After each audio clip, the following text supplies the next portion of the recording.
Well, hello, my friends. I am really excited to have everyone back. It's been a while since I've done a show, and a lot of stuff has happened. So there's just been a lot of things going on, and we just haven't had a chance to put together a show in quite some time. And it's not because we don't want to. It's just because we have just had a lot of things going on. And you guys know me, I wear my heart on my sleeve, so everything will be told all in good time. I'm hoping to have some folks on the panel at some point. If not, you might just get a solo me today, which I don't think we've had completely solo, just Rhonda. So it would be just a literally just Rhonda. So anyway, it's been so long since I've logged into StreamYard that I had a rough time even finding which email address it goes under, and so I put in a new email address. Oh my goodness, everything's just crazy. I lost my gorgeous picture of me and my avatar, so you're getting my scales of justice instead, which is appropriate, for what we do here. And since I've last logged into StreamYard, a lot of things have changed. Lots of stuff is different than what it used to be. So I was like in the middle of playing with stuff when I realized that that things have changed, and I'm not really sure exactly what's going to happen. So but I think I have a couple of people that'll be popping on at some point. I'm pretty sure Charee, I don't recall, will be popping in. In the meantime, what I want to do is say hello to everyone in the chat. We have Robsky. Robsky, you've been a great supporter, and I know you've been anxiously awaiting more content regarding Daniel Holtzclaw's case. So we'll talk a little bit about Daniel. There hasn't been much going on in his case right now. So I do have an update, though, from a very close friend of him and his family. So I'll give that a little bit later. But thank you for being here. And even if you're just listening, hey, that's great. And Dark Side, welcome, welcome. I'm so glad to have you here. And we have Rhonda SD. Oh, we're going to talk about Rhonda SD as well when we talk about the rally in Wisconsin. And I, in the description, I have written that today is going to be a potpourri of different information from different topics and wrongful convictions and whatnot. So we'll talk a little bit about Rhonda D when that time comes up. And Inexplicable Susan, my friend, how are you? I'm so glad to have you in the chat. And if you get a chance later, maybe you can pop on, when if you get a chance. If not, that's fine too. And let's see. So for now, that's what we have in the chat that I can see. Um, yeah, I agree. That's kind of my situation too, Robsky. Robsky says, I don't like it when life sends you swerve balls, hoping everything calms down. Same for you. Same for you, Robsky. I think things will, and it's just things will calm down. It's just a matter of summer right now, and so there's always stuff to do in the summer that's last minute or planned, and you forget to plan everything. So that's okay, Susan. I understand completely. So yeah, gosh, I don't even know where to start. I would like to try, and my ADHD doesn't always accommodate me. Hey, Nosy, it is so great to see you. I hope you're feeling better. Oh, excuse me. Yeah, I hope you're doing better. I know you were sick at this during rally time as well. So I missed seeing you there. And I'll just go ahead and start with that. So I ended up catching COVID. I don't want to say the word finally, but it's finally is what it came down to. I ended up catching COVID several weeks ago. I caught it most likely with the clients that I work with in the group home setting that I work in. And um, some of the individuals were getting sick. Well, were being exposed to COVID, but testing negative. And we were all still taking all the precautions at the house, but at the house that I work in. At any rate, I ended up getting COVID. A few of us did. And I tried to work through that because all of the girls had in the house that I work in had COVID, and so they were all um, quarantined to their rooms, and we just needed staff there to you just make sure everybody was safe, basically, and to prepare meals and take to them to their rooms. And at that point, I wasn't feeling horribly bad, so I did agree to pick up a couple of extra shifts to help out because nobody wanted to go in and cover in a house that had COVID. Hi, Anthony D. Welcome. It's great to see you here. Anyway, so I ended up getting sick, and I ended up getting sicker, and I ended up having to. I was in bed for several days. It was uncomfortable. I'm not going to lie.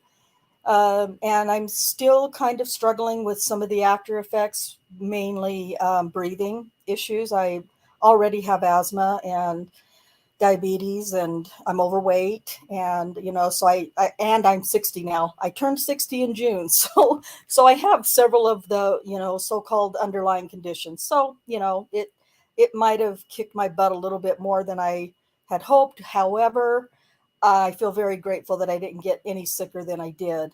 And like I said, right now, the only issue that over uh, long standing, I guess you would say, issue I have is just I struggle to breathe if I move.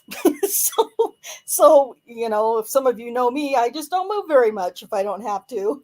But anyway, I'm fortunate that I'm not severely ill, like I know a lot of people have been. So anyway, gosh, I don't know where to start. Oh, good, Nosy. I'm glad that you're feeling much better. Let's see. What I think I'll start with is since my channel mainly covers Daniel Holtzclaw, I will start with an update on Daniel. He's doing very well, and oh, are we both? Are you also sorry, the ADHD? I don't have any notes. Claire, hi, how are you? I'm so glad to see you. Um, I have no notes. I have no outline. So I'm going to be all over the place. So until somebody else gets on the panel with me, I might be a little bit out of control. I will just expect you guys in the chat to bring me back around to whatever topic I might have been talking about. So anyway, yeah, it's so Anthony, are you a Gemini? Um, I love being a Gemini. Charee, who's also on my panel, is a Gemini, and we are very much like twins. She's the good twin. I'm the bad twin. I was very I was in Manitowoc, Wisconsin with her last week, I guess it was, for the rally, and I was always leading her to the dark side because she's a very sweet, very kind. Once in a great while says a swear, but she's a really sweet girl, and so I just kind of have to, you know, drop in my little swears, and if she doesn't swear, I do it for her. That's awesome, Anthony. That's great. I'm very proud to be a Gemini. So Claire, oh wow, oh Claire, a redheaded Gemini. You must be a handful. Wait a minute, I already know the answer to that. That was silly of me. I know enough to know that you're a handful, Claire. But you're an amazing handful, so I love it. I love having you here. I'm June 10th, Anthony. So, yeah, so great. We have some Geminis. I want to talk a second about Claire, View, and Robski. These are some folks that I met through when I was addicted to the Depp Heard trial in May. And I was watching a YouTube channel called Auditing the Absurd, and Claire was a co-host on the panel of every day of that trial, and so that's where I met Robski and Claire View. And Robski was in the chat, and we had a great time in that chat. And I really, it was I had watched several different YouTubers covering that trial, and I just couldn't get into any others because Ranty, who's the host of Auditing the Absurd, he and his panel, Claire, and all the people in the chat, they were just so welcoming and fun, and I think we had a great time. I had a great time, and I feel like I made some friends, you know, all over the country doing that, and it was a great thing. So I'm so grateful to Claire and to Robsky for coming over from Auditing the Absurd and Claire's channel.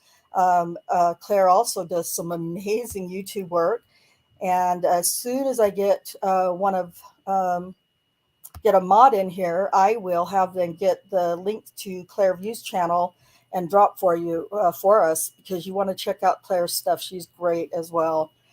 And she's so much fun. She's just so fun. She's so sweet, but naughty and nice, all those great things. So yeah, that's where I met Claire and Robsky, and so it was really awesome. Um, and we had some awesome chats. Yeah, and Ranty, I want to just tell you, auditing the absurd. He was. There's a lot to be said, I suppose, for YouTubers that have these, a massive amounts of subscribers, and they do the stickers, and they do the super chats, and they do the um, uh, what oh, they have memberships and things like that. Number one, I only have, I think, 349 subscribers. 60 of those subscribers I got from uh, Auditing the Absurd and Claire and other mods on Ranty's channel, dropping my link and really pushing one morning, just pushing for me to get new subscribers. So I did get 60 more subscribers one morning from them pushing my channel for me, and I really appreciated that. Excuse me, drinking water. So they pushed me over the 200. I think I was at 280 something at that time. So I am so grateful to them for that. But yeah, we had a great time, and for them to be supportive and drop links. I mean, other than being in the chat and occasional DMs in Twitter to Claire and to Ranty, we don't know each other, and so Ranty and Claire and all the people in the chat, Ranty's channel made me feel very welcome and like I was there. If I made a comment in the chat and it caught Ranty's attention, he would post it on the screen. And some of these bigger channels, you kind of have to pay to get your comment put on their screen, and that's great. If that's how if that's how it works for them, or and if they're able to do that, good for them. But you didn't have to do that to be a part of Ranty's conversations and things like that over on his channel, or Claire's channel for that matter. You don't have to, be a membership or buy a super chat or anything like that. So it was really nice to, when you see your name come up at the bottom of somebody else's YouTube screen with a comment that you made, it's kind of like, oh, I am YouTube famous now for a minute.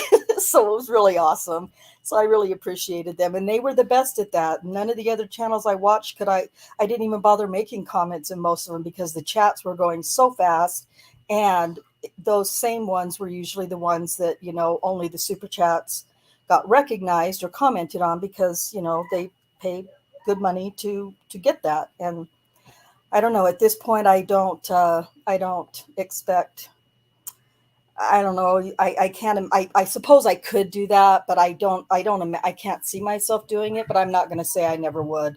Hey, if there's any way that I can make money to support wrongful convictions, to support Daniel, to support some of these other wrongful convictions, then you know what? I will have to, consider that in the future. Right now, like Robsky's saying, community. I'm going to further that with community page. And once I reach 500 subscribers, then I can start a community. Then I can start using my community page. And I kind of have fun with some of the community pages, seeing their polls or their, different little things that they have on. So the community pages are awesome, and but you have to have 500 minimum subscribers to get that. So I'll get there. I'm not worried too much about it. But Ronald Cass, welcome. Thank you for being here. I really appreciate it.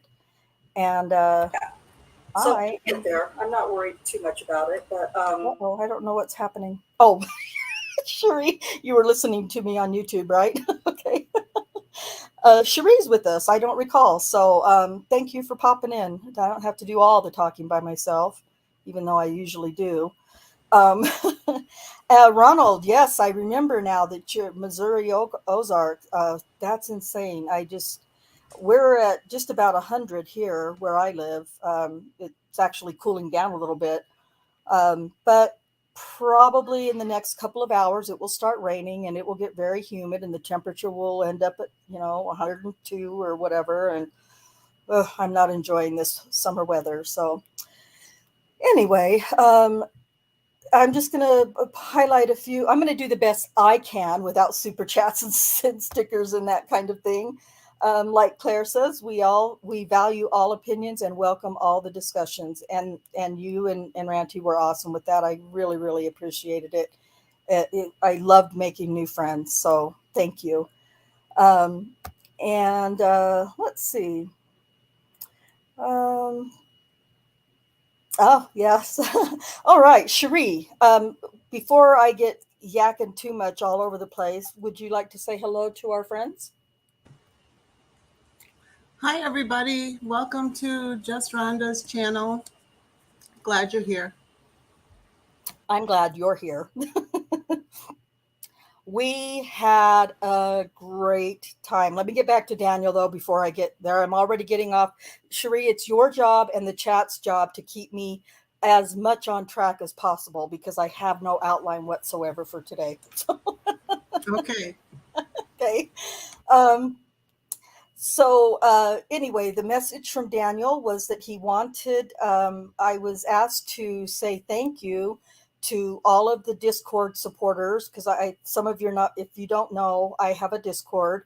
It's struggling to get off the ground, but I did just get a new member this week, and the person seems to be very interested in some of the rooms there and some comments, and it's been really nice to have something going on there.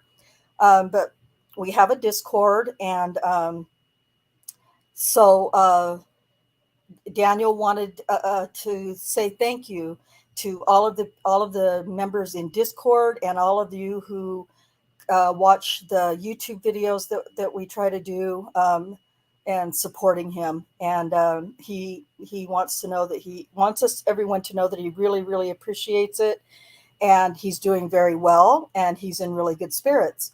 So that's great. It was a long winter, and there's been some illnesses, and COVID went around where he is several times, and I know there was at least once, I think twice, possibly though, that he may have become ill with COVID. So, but he's in really good spirits right now, and wanted everyone to know how much he really appreciates all of your support. So, thank you.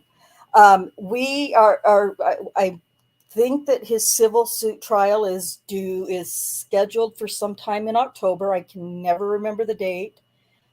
So, but as we get closer to that, I will certainly keep you informed so that we know, so that you know everything that's going on. And so, yeah, he. It's really great to hear that he's in great spirits because it hasn't, like I said, it was a long winter. So, yeah. I bet Cherie's gonna find your YouTube channel link so we can get your link dropped in there, Claire, and I'll also have her find Auditing the Absurd.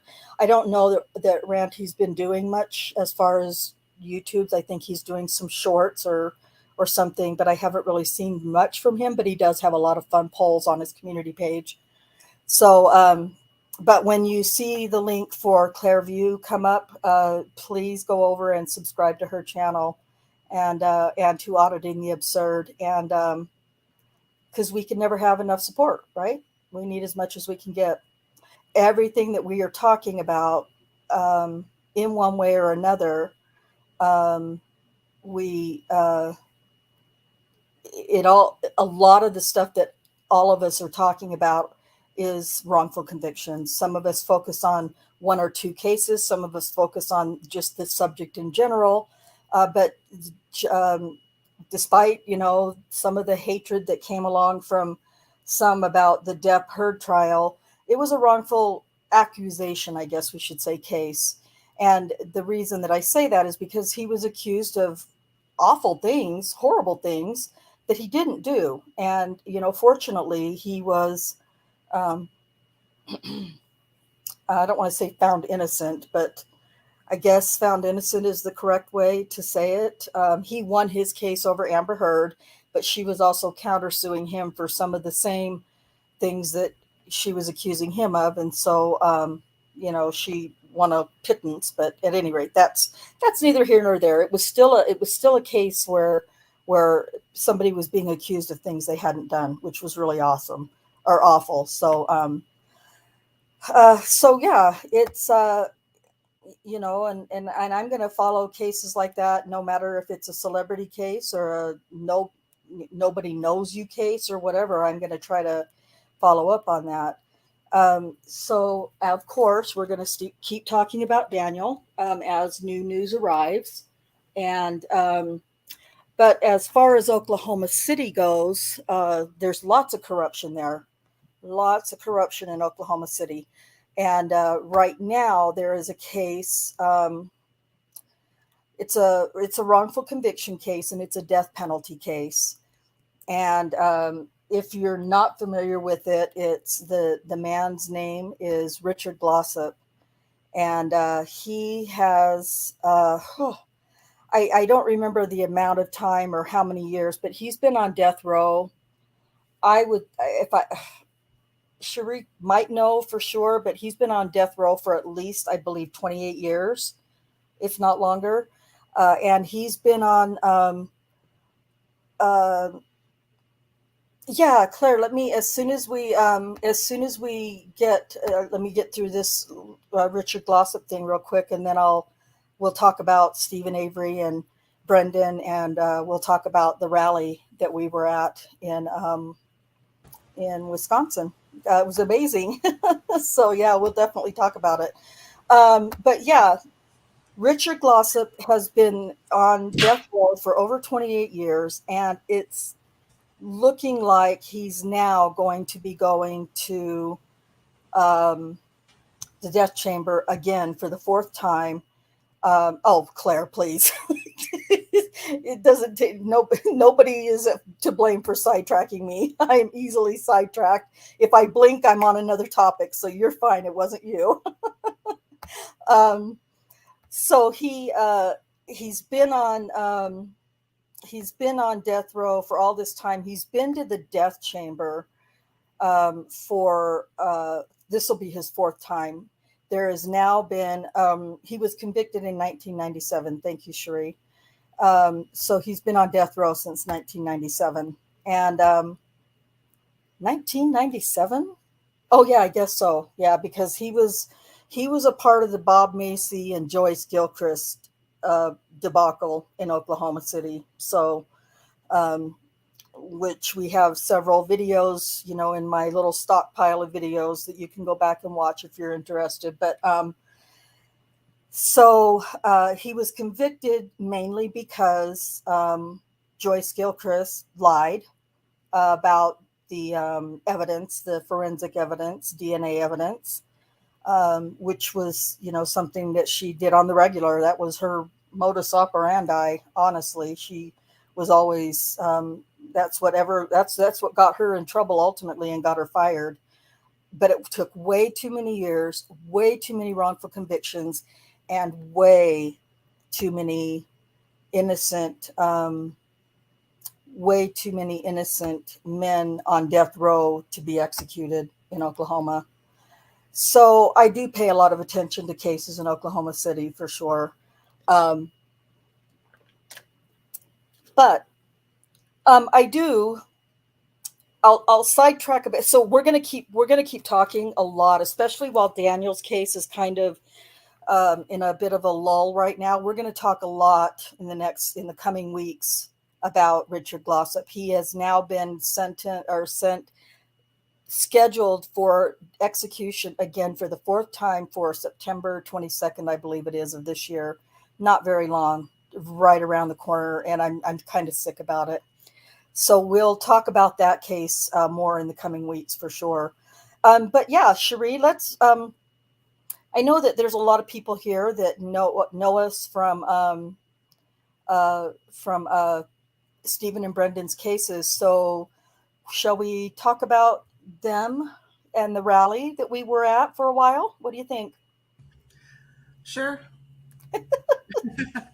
She very rarely. I'm going to push you a little bit though, because your memory is a lot better than mine. So, but we had pretty much a blast. Charee is really, really good at making lists. Thank goodness, because I suck at it. And even if I did make a list, I would really struggle sticking to it. But Cheree's really good at it. And we spent a lot of time planning out different places that we wanted to see that were in relation to Stephen and Brendan's case. As far as Stephen Avery, if you didn't already know, he was moved by his request. He was moved from Waupun prison to Fox Lake prison. And it's really not that far of a distance, but the prison is newer. It's much nicer. And as far as I know, he's doing well. I think he's, feeling really good about whatever Kathleen Zellner has in the works, to file. He seems to be very excited about it. What do you got? Oh, sorry. No. Another good thing about the move to Fox Lake, I believe I heard it's a medium security instead of maximum. Yeah. Which is nice. I mean, you can't call prison nice, but it's nicer. Yeah, nicer. Right. Yeah. And it is, it is nicer. And we've been to both prisons now. So last year we went to Waupun where he was, and it was an old prison. It looked like it was kept nice. I mean, the lawn was nice, but it was really strange because the Waupun prison where Stephen was is on it's on like a city block, or maybe 2 or 3 blocks. I don't really know what the footage was, but but it was just right on the street. Like you park on the street, you get onto the sidewalk, and there's the walls right there to the prison, the gates. And so you just walk up across the sidewalk and you're just right there. Now, naturally, Fox Lake is not like that. And I did manage to take some video outside the Fox Lake prison. I did quite a few minutes, and actually was getting ready to leave before I got approached. And I did get approached by 2 officers. They were both captains, I guess, in the prison. They were very, very respectful, but they did tell me that I was not allowed to film or take pictures from where I was standing. And I didn't really argue with them, and I understand I had the right to be there, but it was let me put this up there. But they did have some comments, telling me that I wasn't allowed, and I did ask them, well, isn't this public property? Playing dumb, because I pretty much know my First Amendment rights. But I kind of played dumb, and I said, oh, I'm sorry, I misunderstood. I thought this was public property, and I'm allowed to take pictures on public property. Yeah, but security, blah, blah, blah. And they were really nice. They were really respectful, really decent. They didn't come out all hot-headed and tell me, you can't film here. They didn't do any of that. So I stood there and talked to them for a few minutes with my camera on my phone rolling. So I continued recording. But at some point, when I figure out how to get that stuff from my phone to a Google Doc or a Google Drive or something, I think we're going to talk about it and share all that stuff over on an open mic in Foul Play. I'm not really sure that'll be up to Jack on Foul Play, Jack 61. So we'll get that, but we'll show a bunch of pictures. Really quick before we go on about Manitowoc or the rally. Ronald Cass says, "Who is the go-to for successful FOIA requests?" I am terrified to do a FOIA request, Ronald, because it doesn't really look like it's hard, but I look at a template and I just go, my mind can't comprehend it. But I know in foul play, some of the best at FOIAs are Jack 61, Sunshine Christina is excellent, and of course Jinx, Mystic Jinx is also great at getting FOIA requests too. So I would certainly, but I wish I could say me, Ron, but I can't because I'm terrified of doing it and I don't know why. But I want to clear my late son's name and made some FOIA requests and was denied. Was this in Wisconsin, Ron, or in where was this at? Jack, welcome, Jack. Everyone say hello to my big brother, Jack.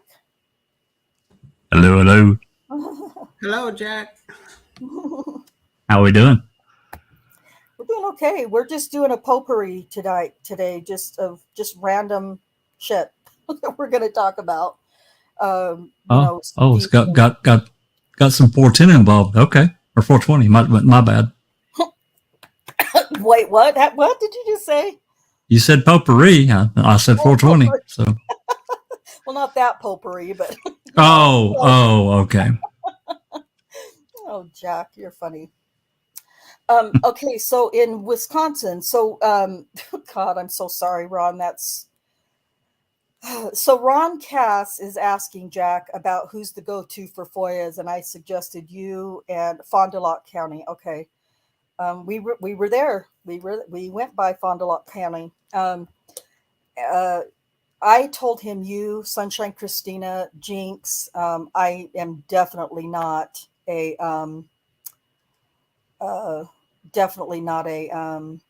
open records request. Open records requester. Nope, I'm not. Jack is a bulldog. Jack is definitely a bulldog. So if you know of anybody else, or maybe, you know what, maybe Ron, you could message Jack or me or Charee over in Discord, either in mine or over in Foul Play Discord, and, shoot us a DM and, let us know. Let us know what you're looking for. Absolutely. Yeah, we can, we can either do it for you or I'll be glad to write it for you and you can send it. It's entirely your choice, but we're glad to, if it's not, a 10,000 pages you're looking for, we're certainly glad to help you pay for that. If you're looking for documentation. So, just let us know. Yeah. He's in our Discord, right? Yes. Yeah, I'm sure he is. Yeah, I'm sure he is. I know he's at most of the open mics and podcasts that Dr. Silkman does. So, speaking of Dr. Silkman, I kind of do double here. I have my own channel, I have my own topic, I have my own case that I review, but I'm also a member of Foul Play. I'm a mod in the Foul Play Discord and on their YouTube channels, and they're my friends, they're my family, and over at Foul Play, and it's where I got my encouragement to do my own thing, is from the folks over in Foul Play. But so I do both. I'm much more active over there until I can get more people in my own Discord, much more active over there. But that's just what we do over, that's our purpose. That's our goal in Foul Play, is to, help with anything that amounts to a wrongful conviction or a wrongful accusation or something. You want to start with the interview at his arrest. Get in touch with us over in Foul Play, Ron, like right after this show. Finish watching here first, and then go over to Foul Play. And I didn't. I looked at the list. I didn't see his name. Okay. So I'm not sure if he's on. I'll drop a link. I'll drop a link to our Discord. Okay, thank you. Yeah, Jack's going to drop a link to Foul Play Discord. And you might as well drop one to Daniel's Discord as well, since that's what I will. this is about at the moment. But yeah, so we Yep. want to help you, though. We definitely want to help you. And kind of takes me back a little bit too. Foul Play was contacted this week on Twitter from another case in Oklahoma that I'm going to start looking at. Probably sometime this week, or as soon as I can get some information from this gentleman, that took place in Oklahoma County. Surprise! Oklahoma is the worst. I know Wisconsin's bad. I understand there's a lot of corruption there, but the corruption in Oklahoma is very widespread and very indiscriminate. Is it in Oklahoma County too, or a different county? No, it's a different. It's in Tulsa. The case is out of Tulsa, and so we'll talk about that today too. And so, but this person reached out to Foul Play on Twitter asking for help in his case. So T1, what's up, buddy? I haven't seen you for a long time. That's okay, Ron. We can. Yeah, that's no big deal. Just get in touch with Jack. I would say start with Jack over in Discord. He's dropped the link for Foul Play Discord, so go ahead and take that link, join the Discord, and or email something. You can email me if you'd like. Whatever we can do to help you. You've not done Discord. Let's start with. I'll start with my email address just to. Yeah, in Discord, just to interrupt slightly, Discord is just an app, just like anything else. I'll get you the installer. I'll get you the download page. You can install it on your phone and or your computer, and then once you set yourself up a username. I think you have to verify through them. It's easy, and then once that happens, you just look at Discord, just like. It's kind of like Reddit, except in a voice kind of form. I mean, you can text as well. There's a lot of different things you can do with it. But there are thousands of Discord servers. It's mainly, it really got started for gamers, but it's branched out into so many other areas, true crime. There's lawyer Discords. There's just tons. Everything. Yeah. Yeah. So there's so many. So the links that I just put are for our specific servers, Daniel's and Foul Plays. So it's easy. But I'll get you the link for the Discord download right quick. Yeah, Go ahead. and we'll get you. We're going to help you, Ron. We're going to help you. We have a huge team, and we're going to help you figure it out. So I'm glad that you told us. That's something I've not ever known about you. So whatever we can do to help, that's what we're here for. We are just like a little small community that seems to be growing, committed to helping anybody that's involved in any kind of criminal case, that especially if it's a wrongful conviction or false accusations, things like that. We want to help. And I saw Robsky, I think it was, had mentioned that he had joined. I think it was Claire View's Discord, if I'm not mistaken. And you know what, Claire? I don't even think I'm in your Discord now that I think about it. I don't know if I ever saw the link. I'll send you an invite, Rhonda. Oh, are you in Claire's? Oh, okay, awesome. Okay. I'm in one here. I think she's in. It's well, Auditing the Absurd is Ranty's. Oh, okay. No, I'm not in Claire's then. I don't. Yeah. We need her link. Okay, yeah. So if we can get your link, Claire, if you want to put it in the Foul Play Discord or something, because I know you're in there, we'll get yours posted as well.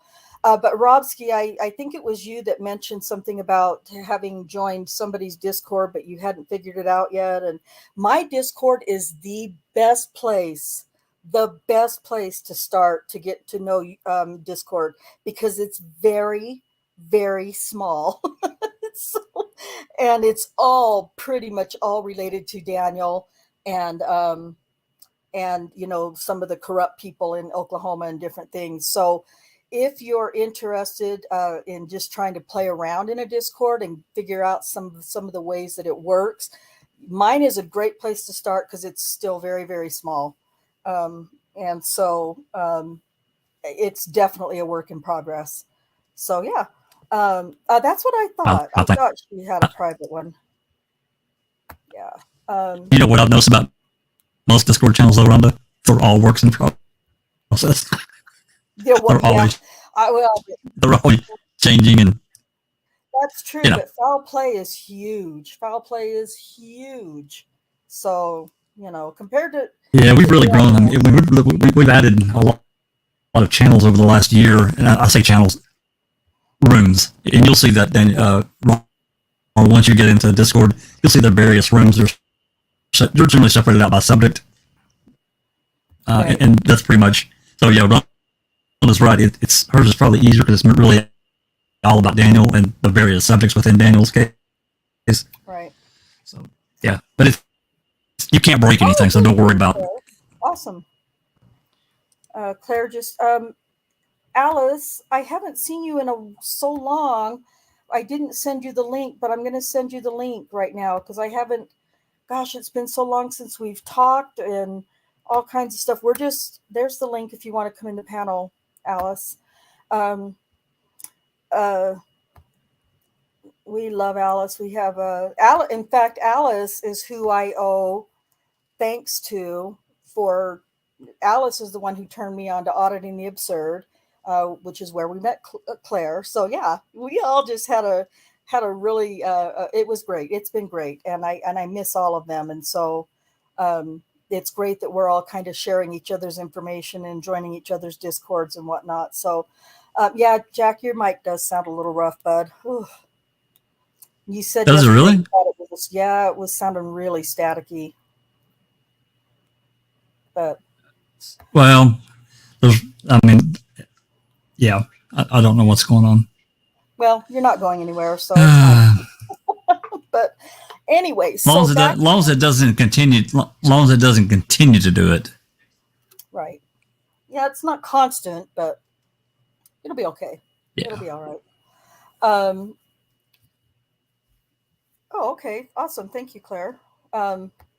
This is so much fun. I'm having so much fun just being all over the place and not having to feel the pressure of staying on task with something. This is my jam right here. This is how I really, really have a good time. So, but anyway, we'll go back to the rally. So yeah, nothing really new with Stephen, his case or Brendan's cases per se. They're just kind of in a bit of a lull. We're just waiting for some information or some motion or something to be filed by Kathleen Zellner. It's been a while. And she did just finish a really big case that she finally went to the jury, I believe, recently. So I think that we're kind of hoping that that's the point where we get to have her back a little bit more towards, to Stephen. And then, of course, August 12th is when that decision's apparently due, somewhere around that time frame. Okay, I hadn't heard that. That's great. Okay, good. Okay, that's great. I'm not going to lie, Claire, I haven't really been doing much between going to Manitowoc and having COVID and everything else. I've just not been watching much of anything. So I will get back and get caught up on yours. The Murdaugh case. Oh my God, it is dreadful, man. It is. That guy's a monster. Oh my God, I had no idea. It blew me away. And we've all seen so much now that we're jaded. But God, that guy. Oh, he's creepy. He's got the beady little black, creepy, dead eyes that just freak me out when I look at him. I don't feel anything good when I look at his pictures. Yeah, great. I need to go back and watch some stuff that I've missed. Have you watched that documentary, the two-part documentary or whatever it is? Oh God, yeah, it was disturbing. I was watching it by myself, and I think it was like 3 parts, and I was literally just like my hands on my face with my jaw hanging open, like, oh my God. Yeah, I guess that people. I guess that was 3 parts. Now that I'm thinking about it. Something like that. But yeah, insane. So I definitely want to see what you're doing with those different cases. I'm still struggling with Manson. I haven't been able to. It's not that I'm not interested, but man, he's got some. I am not passing any judgment yet because I have no knowledge whatsoever. I haven't watched what's her name's. There's Alice. Hey, Alice, how are you? Hello. I'm good, thank you. How are you? Oh, we're doing okay. We're just playing around here today. It's so good to hear Yeah, your voice. I'm on my tablet tonight. Okay. I didn't even get a notification that you went live or anything, and Oh, I really? just picked up my phone, and it was something else I got for YouTube, and I was like, oh, Rhonda's live. I was like, what the hell? Why have I not got bloody notified? So I was a bit late to be setting up the computer and everything. So I'm Oh, on my yeah. tablet. I just jumped and got the tablet. I was like, oh, right, okay. Yeah. Oh, I'm glad. I didn't know. Yeah, I don't ever pay attention to my own notifications, so I maybe just unsubscribe and resubscribe again is what I've heard people say. Yeah, Yeah. I don't think I got one either. I thought I wouldn't have known except I saw your message on Discord, and I'm like, wait, what? Yeah. Oh, yeah. Yeah. So I hooked everything up and jumped on.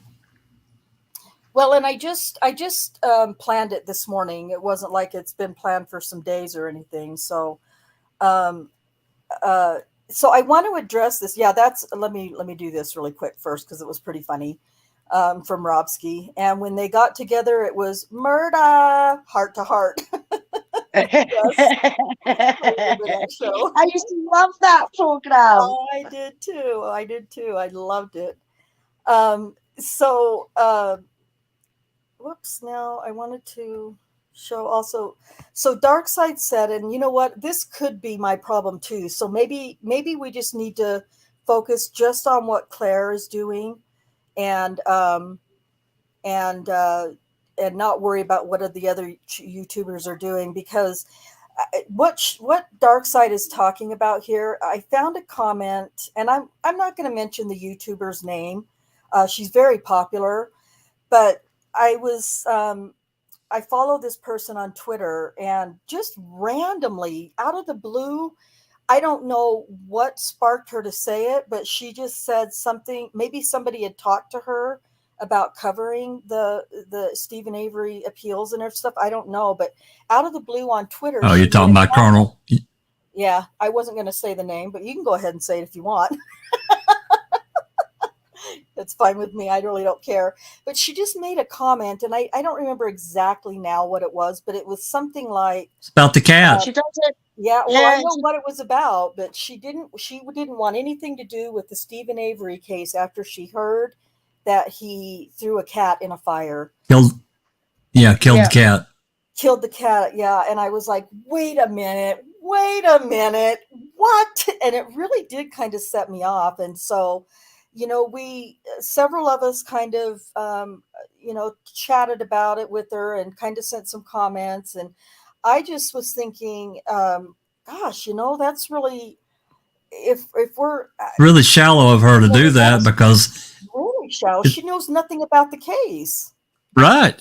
She's just following a headline and without doing her due diligence into the case at all. Right.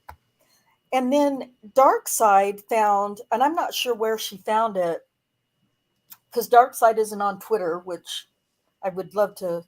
There are some things being said that are to be good things to be said for being on Twitter. But anyway, she sent me some screenshots of something that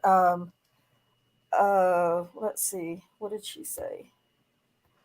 She says, Darkside says, I looked into Manson and he wrote about killing a white rabbit. He did it on purpose.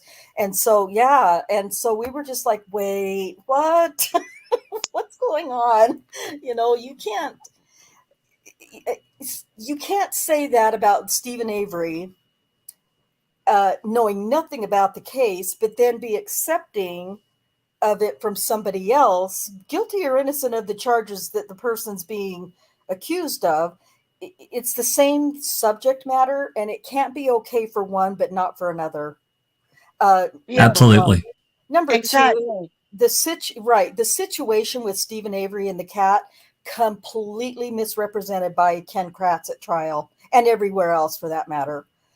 So it wasn't, the whole cat thing is not valid, and it was really just kind of off-putting for this YouTuber to say that on Twitter with no context.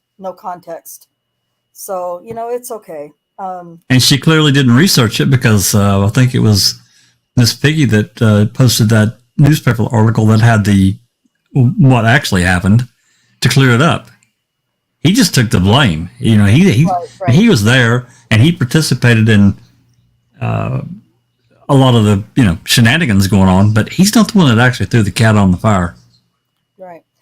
If I'm not mistaken, he took the charge because the other guy who actually did do the ugly thing, The deed was on probation or parole or something. So Stephen Avery took that charge, and now look what it's done.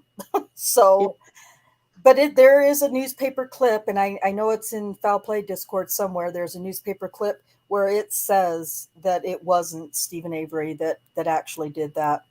Yeah. So yeah, and so we were, there were several of us that commented. I shared the tweet in Foul Play Discord, and Darkside was pretty pissed off. She was like, "Wait a minute." Yeah. So, Well, a lot of us were. Yeah, we were. We were all really pretty much put off about it. So it was it's whatever. But yeah, I am interested, and I will stick with you, Claire, as far as getting my Manson content. Not that I mean, that's I know you so well, and I trust you. So that's where I'm sticking with. So I'm not defending this other YouTuber, but she does have an interesting interview that before this other stuff happened that I had watched, and that she did with this person that apparently was a friend of Manson's. And I'm like you, Rhonda. I don't know Manson. I don't listen to his music. My general feeling was there was always this creepy kind of thing sitting around him, but not that I thought he was a murderer or anything like that, or some kind of abuser. I never thought that. And then, moving on from that, the documentary on Evan Rachel Wood did with this, she's got a person in her life. It's kind of like the Eve Barlow with Amber. She has she has other things in mind, and I don't know. I'm going off a little bit further here ahead. I'm not sure that she doesn't have another goal or what her intentions are with this, but I do think that she has influenced Evan Rachel Wood. But yeah, that's right, Jack. None of this stuff started coming out until Wood went with Goa. Is that her name? Elma Goa. Yeah. Elma Goa is the lassie that was in the documentary Phoenix Rising. Is the documentary. She it's been since Rachel's went with her.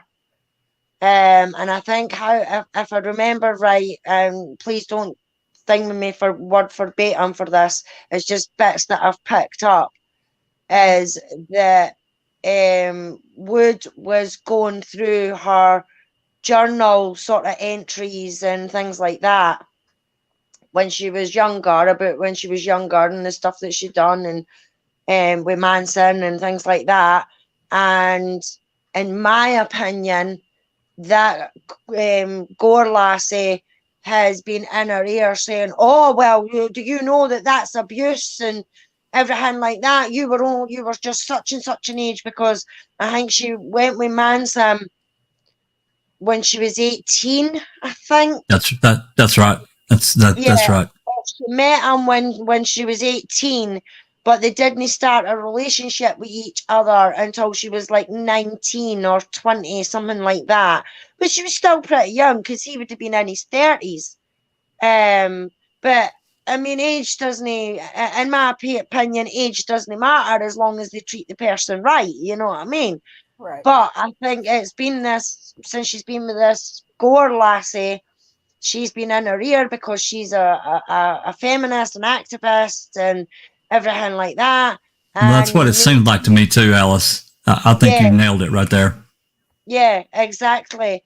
So to me, that's suspicious in itself. You know what I mean? Because Evan Wood hasn't thought it's been anything like that. She's just thought it's been part of her life experiences with the rock and roll life and the crazy life we living with a superstar and things like that, you know, until she went with this lassie, and now all of a sudden it's abuse, and he made her kneel on this kneeling. I don't know if it's a Catholic thing, but it's like a kneel thing, and he's had her tied to that and for days and things like that. But there's been photos taken of this kneel thing, and there's not a mark on it. I'm sorry, but if you're being tied to something and you're struggling and you don't want to be there, then there's going to be remnants and marks, especially if you're tied with ropes or chains or whatever. It's just like in Stephen's case, when he's supposed to have so-called tied Teresa to the bed with ropes and chains and things like that, but yet there is not one single mark on the bedposts of anything like that. You know what I mean? So there's a lot of, I mean, I'm not wanting, I'm like the rest of you, I haven't made up my mind completely. But what I've seen so far, and the biggest thing for me is the FBI thing, the FBI letter. They impersonated an FBI agent saying in a letter that there was an FBI investigation going on, and allegations of Brian Warner and these allegations, and then gave these people a checklist to mark off what has been done to them and what hasn't been done to them and things like that. They use that letter. They use that letter as evidence that there was this investigation to allegedly convince these other so-called victims that there was this investigation. Yeah, exactly. So I mean, that's a big thing for me. Why impersonate? Why do you have to impersonate a cop to get people to come forward if the allegations are true? You know what I mean? So I'm like the rest of the panel. I've got an open mind on it. I've seen Marilyn Manson live. He was fantastic. I like some of his songs. I wouldn't say that I'm a fan. I mean, I'm more a fan of Johnny Depp than I am Marilyn Manson. You know what I mean? To put it in context, but I do like him. But I know that it can go both ways. You know what I mean? They can be superstars like that, and they can be utter pricks. You know, but then there's like Johnny, who has been completely innocent, whose ex-wife lied about him for 6 years. He got vilified, he lost movies and everything like that. What these women have got to realise, and it's the same with the women in Daniel's case and everything like that, they've not just ruined their lives, Daniel's life, they've ruined the families and the friends and everything like that family had. I mean, how many friends has Daniel's mum and dad lost? Because some of them actually believe that Daniel's done what they're saying that he's done, which we know for a fact is not true. You know what I mean? And it just amazes me that that these recollections, that's not the right word I'm looking for. What's the right word I'm looking for? Similarities, you know, that can be in all these different cases as well. It's just mind-boggling. It really is. Right. Yeah. It's disgusting, and it's so disappointing, and it's just yet another thing that that just didn't occur to me was like, I mean, I knew that men also, are victims of domestic violence. I've never not thought that or believed that, of course, but I just never. It's like there's like this bandwagon now, and it's just getting worse. It's just getting worse. But I'm going to leave the Marilyn Manson case to Claire. Because I have watched some, just not. I need to get started at the beginning. But what little bit I have watched, I'm like, oh wow, this is dark. This is really, really dark. Well, in the documentary, Rhonda, I know that anyone that's watched Phoenix Rising will remember this. She's made an allegation that she did agree to do this music video with Manson, and in that music video that he raped her. Hey, I heard that. I think I saw that on Claire's. But the people that were actually there, who were filming it and were actually involved in the video, some have came forward and says that they were actually wearing underwear and things like that. You know what I mean? And that she was happy, she was go lucky, she was up for it. Yeah, generally in those kind of situations, there's prosthetics of these different things that they have on, but there's a way that they can film it and do their editing and so forth that you can't really see the prosthetic kind of thing that blocks their junk and all this kind of stuff. But I'm just thinking to myself, why would he take any kind of risk like that in front of this production crew? I mean, this is a regular company that does shoots various whatever that gets hired to make this music video. That is such a risk. It's not like he owns these people. Right. I don't know. I just found that I'm thinking to myself when I watched it, I'm thinking, why would he do that? Right. Yeah. But there are other situations involved, and I think Claire can probably break it down and give everyone a better, more clear understanding from beginning to where we're at now. Yeah. Yeah, we'll drop Claire's link again too, so that we can make sure that we've got as many subscribers as we can going over there for all of her content. But for that, but I mean, the thing is, he gets blamed for a lot of things as well. He's had blame in Luke's case. He's had blame a young lassie here before they came to tour Scotland and gig in the Green, where I seen him. A young lassie was due to go and see him at the concert, and she was being bullied at school because she was a goth. She liked the dark clothes and the dark makeup and things like that, and it was right at the height of the goth sort of scene, and the young lassie committed suicide just before they came to Glasgow to play. And I heard about his persona and everything like that, and I thought, he's going to be an arsehole and everything like that. But he actually spoke about the young lassie. He spoke about bullying and how it was wrong. He encouraged people to come forward if they were being bullied, no matter what they were being bullied for.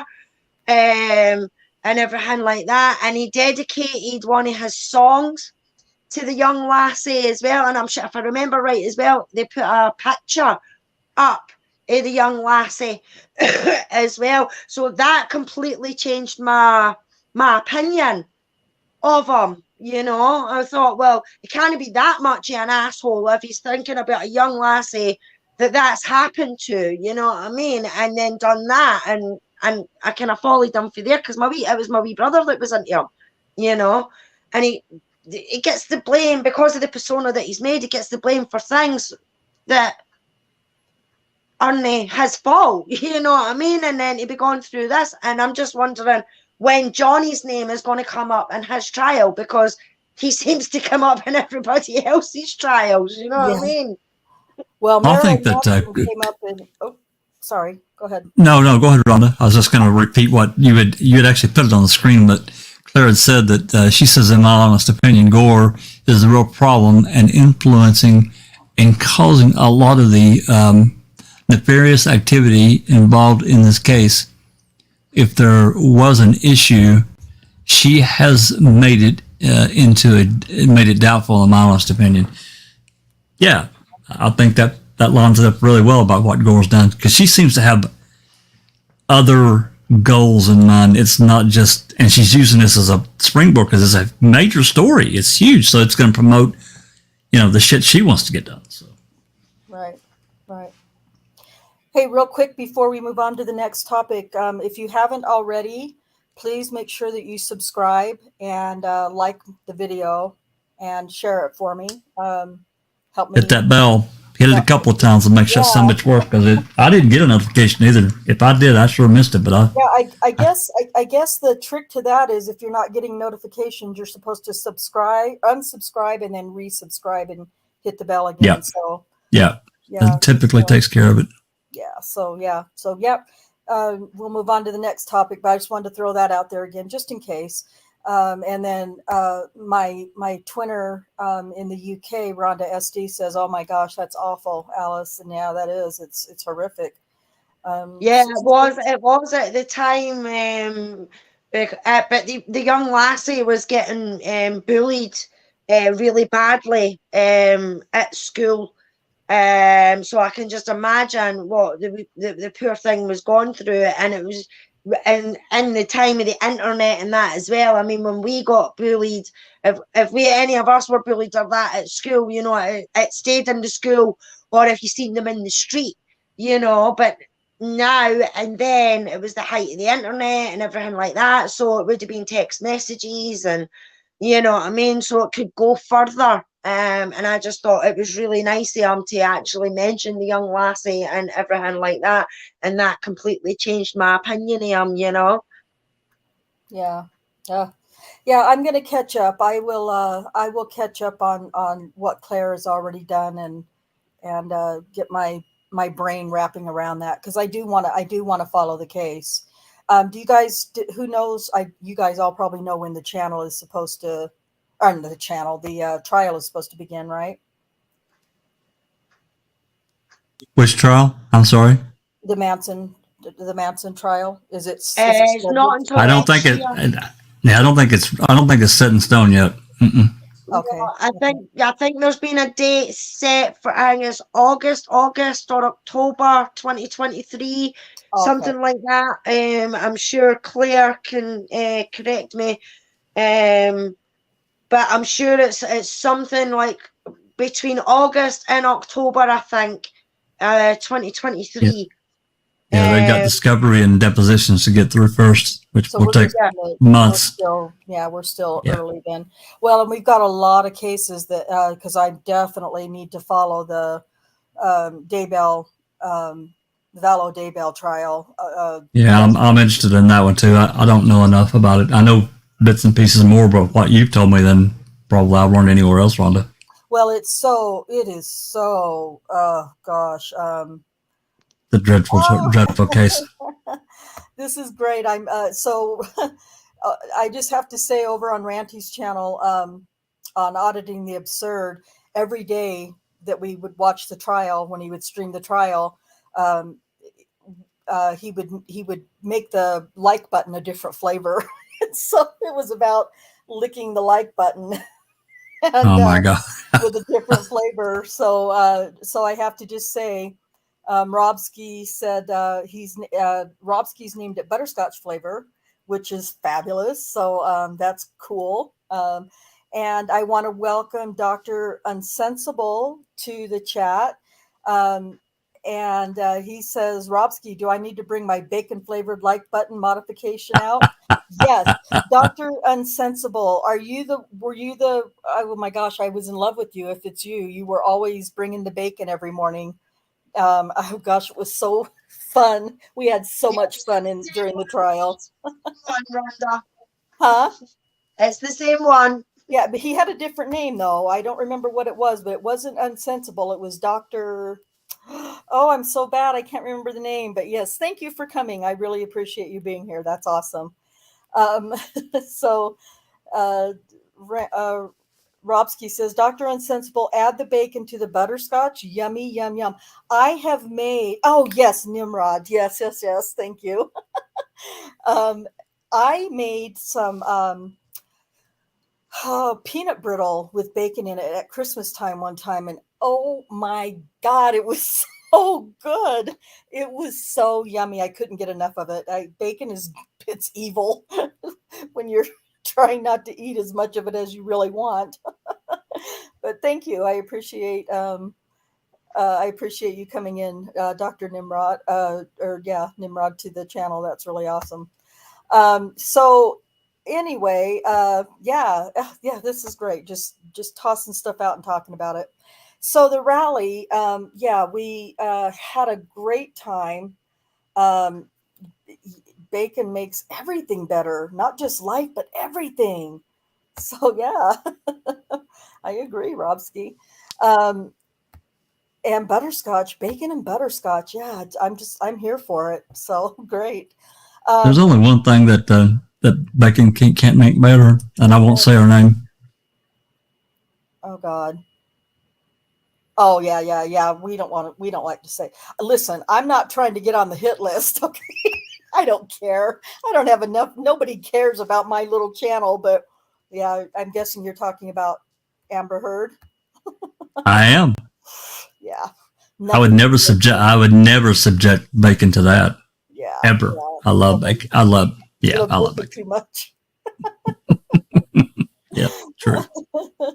Oh, thank you. We appreciate that. The Bacon Pope Nimrod approves of bacon flavored things. Yes, that's awesome. We are all here for it, I think. When I hear somebody say they don't like bacon, I'm just like, oh my God, check them into the hospital. There's something wrong with that person. Go. There's 3 things that will make me starving if my stomach is full. And one of those is the smell of bacon cooking, or the smell of fresh bread or rolls baking, or the smell of popcorn. I could be stuffed from a ginormous meal and smell any of those 3 things cooking, and I'm instantly ready to eat it. I'm down to eat however much of it I can get at that point. So anyway, yeah. So, but yeah, I'm so glad to have you guys here in my channel, chatting about random things today. Um, oh, that's really kind. That is really, really tolerant of you, Dr. Insensible. The Bacon Church accepts those who don't love bacon too. That's really cool. That's our society needs more of that tolerance. So the rally. We don't really have any updates on Stephen Avery, but Jack says something about something in August, possibly from KZ, and really, we aren't going to hear much about Brendan until we get some movement. I believe, anyway, my opinion on Stephen. So we'll just kind of Just to clarify that just a little bit, Rhonda. I'm just speculating that she might wait until after this other trial is complete with the verdict and all. Right. She may drop her new thing prior to that, but I don't know. It's so close that for her timing has got to play a factor. So right, I agree for sure. So yeah, other than we hear that Stephen is doing well, all things considered, and that's something. That's better than he's doing lousy under all the circumstances, for sure. Rhonda SD says, guys, do you think if something happens on Stephen Avery's case, will it impact on Brendan's case in a positive way? Well, I have a thought about that. I don't know if it's just my own thought, not that has anything to do with anybody else's opinions or knowledge. But the thing about Brendan's case is Brendan confessed, and that is what is making it so hard to get past his his situation. Even though we know that confession was coerced. Hi, JD. Welcome. I'm so glad to have you. Even though we know that confession was coerced, and that Brendan was psychologically abused by everybody involved in the case, I don't know that, if Stephen is exonerated and sent home tomorrow, it will still be a little bit of a battle for Brendan. However, I think it will be easier to fight for him if that were the case. But that's just my opinion. Yeah, yeah. As much as we would love to flat out say, Rhonda, that yes, if Stephen gets free, then that impacts Brenda. But we just don't know. As Rhonda says, they convicted Brendan on his words, and his words alone, But my hope is that if Kathleen can prove that Stephen didn't kill Teresa, then common fucking sense tells you that Brendan never killed Teresa. You know what I mean? So common sense would say, well, if one didn't do it, the other one didn't do it. But you also got to remember Brendan was convicted on mutilation of a corpse and things like that, whereas Stephen wasn't. Right. Those were actually even dropped from Stephen's case. Yeah, those charges. So it's just all bizarre. Exactly. But as you said, Rhonda, though, what happens in Stephen's case and he gets exonerated, then that to me opens up a few more doors for Brendan on the legal route that Laura and Steve can pursue.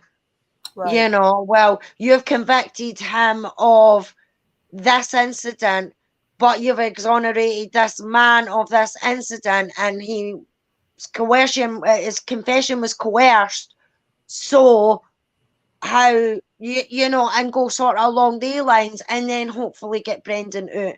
I just hope it doesn't take as long to get Brendan out as what it has for Stephen. I hope if it happens with Stephen, then common sense tells them, let Brendan go as well, because that way he was a child when they done this to him. Fair enough. Now he's a fully grown man, and he's got his is it his GHD that you call it. He's got his education and everything like that now.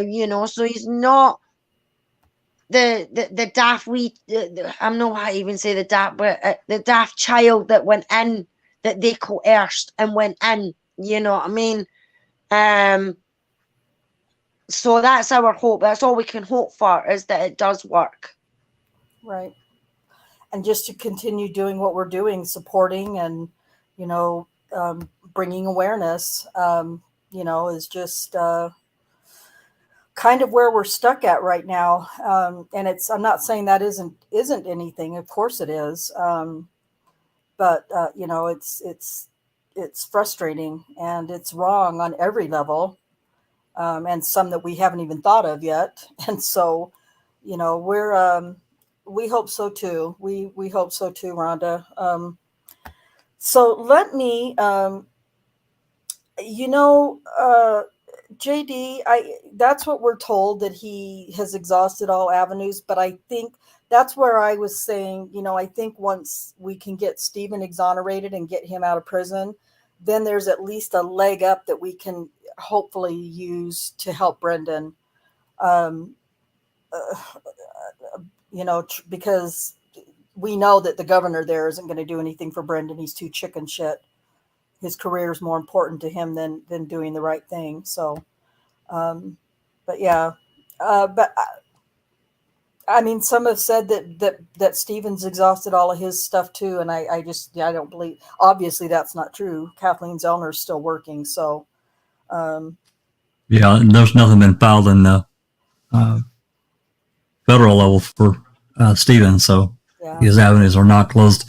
There are, I don't want to say that there are definitely options, but I think there's potential options for Brendan's case, especially, if anything new comes down the pike. But the way that all of it, the way that they did Brendan and Stephen, the way that they separated them between co-defendants and into separate trials. I talked about this the other day. I get super aggravated when I think about what they did, and they did it with intent. They did it with the appellate process in mind. There's no doubt about it. And the way they separated everything out, different judges, different juries over the same crime. You got to think about that in your mind. Yeah. I do. And the way it was presented, they changed the, crowd saying, one man and one man alone. Well, okay. 4 weeks later, you're back in trial saying, well, this man over here, this kid over here did it in a different way. It's just crazy what they did, and they were allowed to get away with it. And I just don't think that our criminal justice system was ever designed with that in mind. Oh no. Well, I don't think so either. There's so much improper everything involved in Stephen and Brendan's cases that it goes completely against what I believed a criminal justice system was intended to do. And it's you know who this is, Nimrod. You know who that is. It says, who is the Scottish lady? She almost talks like my Canadian Scottish auntie, only my auntie uses more obscure Scottish. Oh, she does. This is Alice in Wrongful Conviction Land. She was a mod on Ranty's channel during the trial.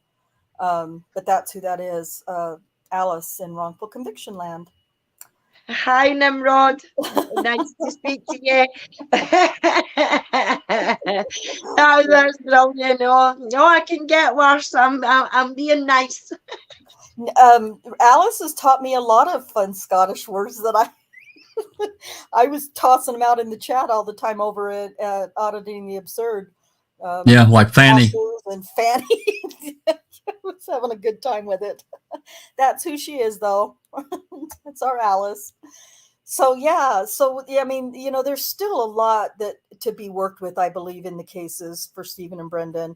It's just, and Kathleen Zellner has warned us. Well, I guess, yeah, that makes sense. But I have heard her on Claire's channel before. But yeah, that's who she is. It's our Alice. We love her Scottish language, her Scottish words, the polis and all those fun things. But yeah, so anyway, God, here we go. We're going to get Team Win on this, and we're going to be we're just going to be reading comments and laughing. Is all we're going to be doing.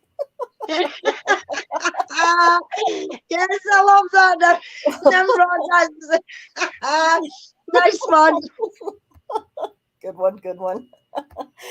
Anyway, so yeah, I think we still, Kathleen Zellner, she's not giving up. She's not going to quit until, she's just not going to quit until he walks out. So obviously there are still things to work with. And I think we will eventually see it.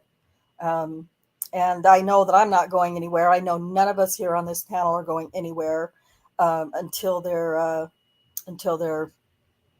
walk out. So at the rally, and Charee and I haven't really, and I think Jack is planning, I know we tossed it around very briefly. Wee baby nerd, maybe.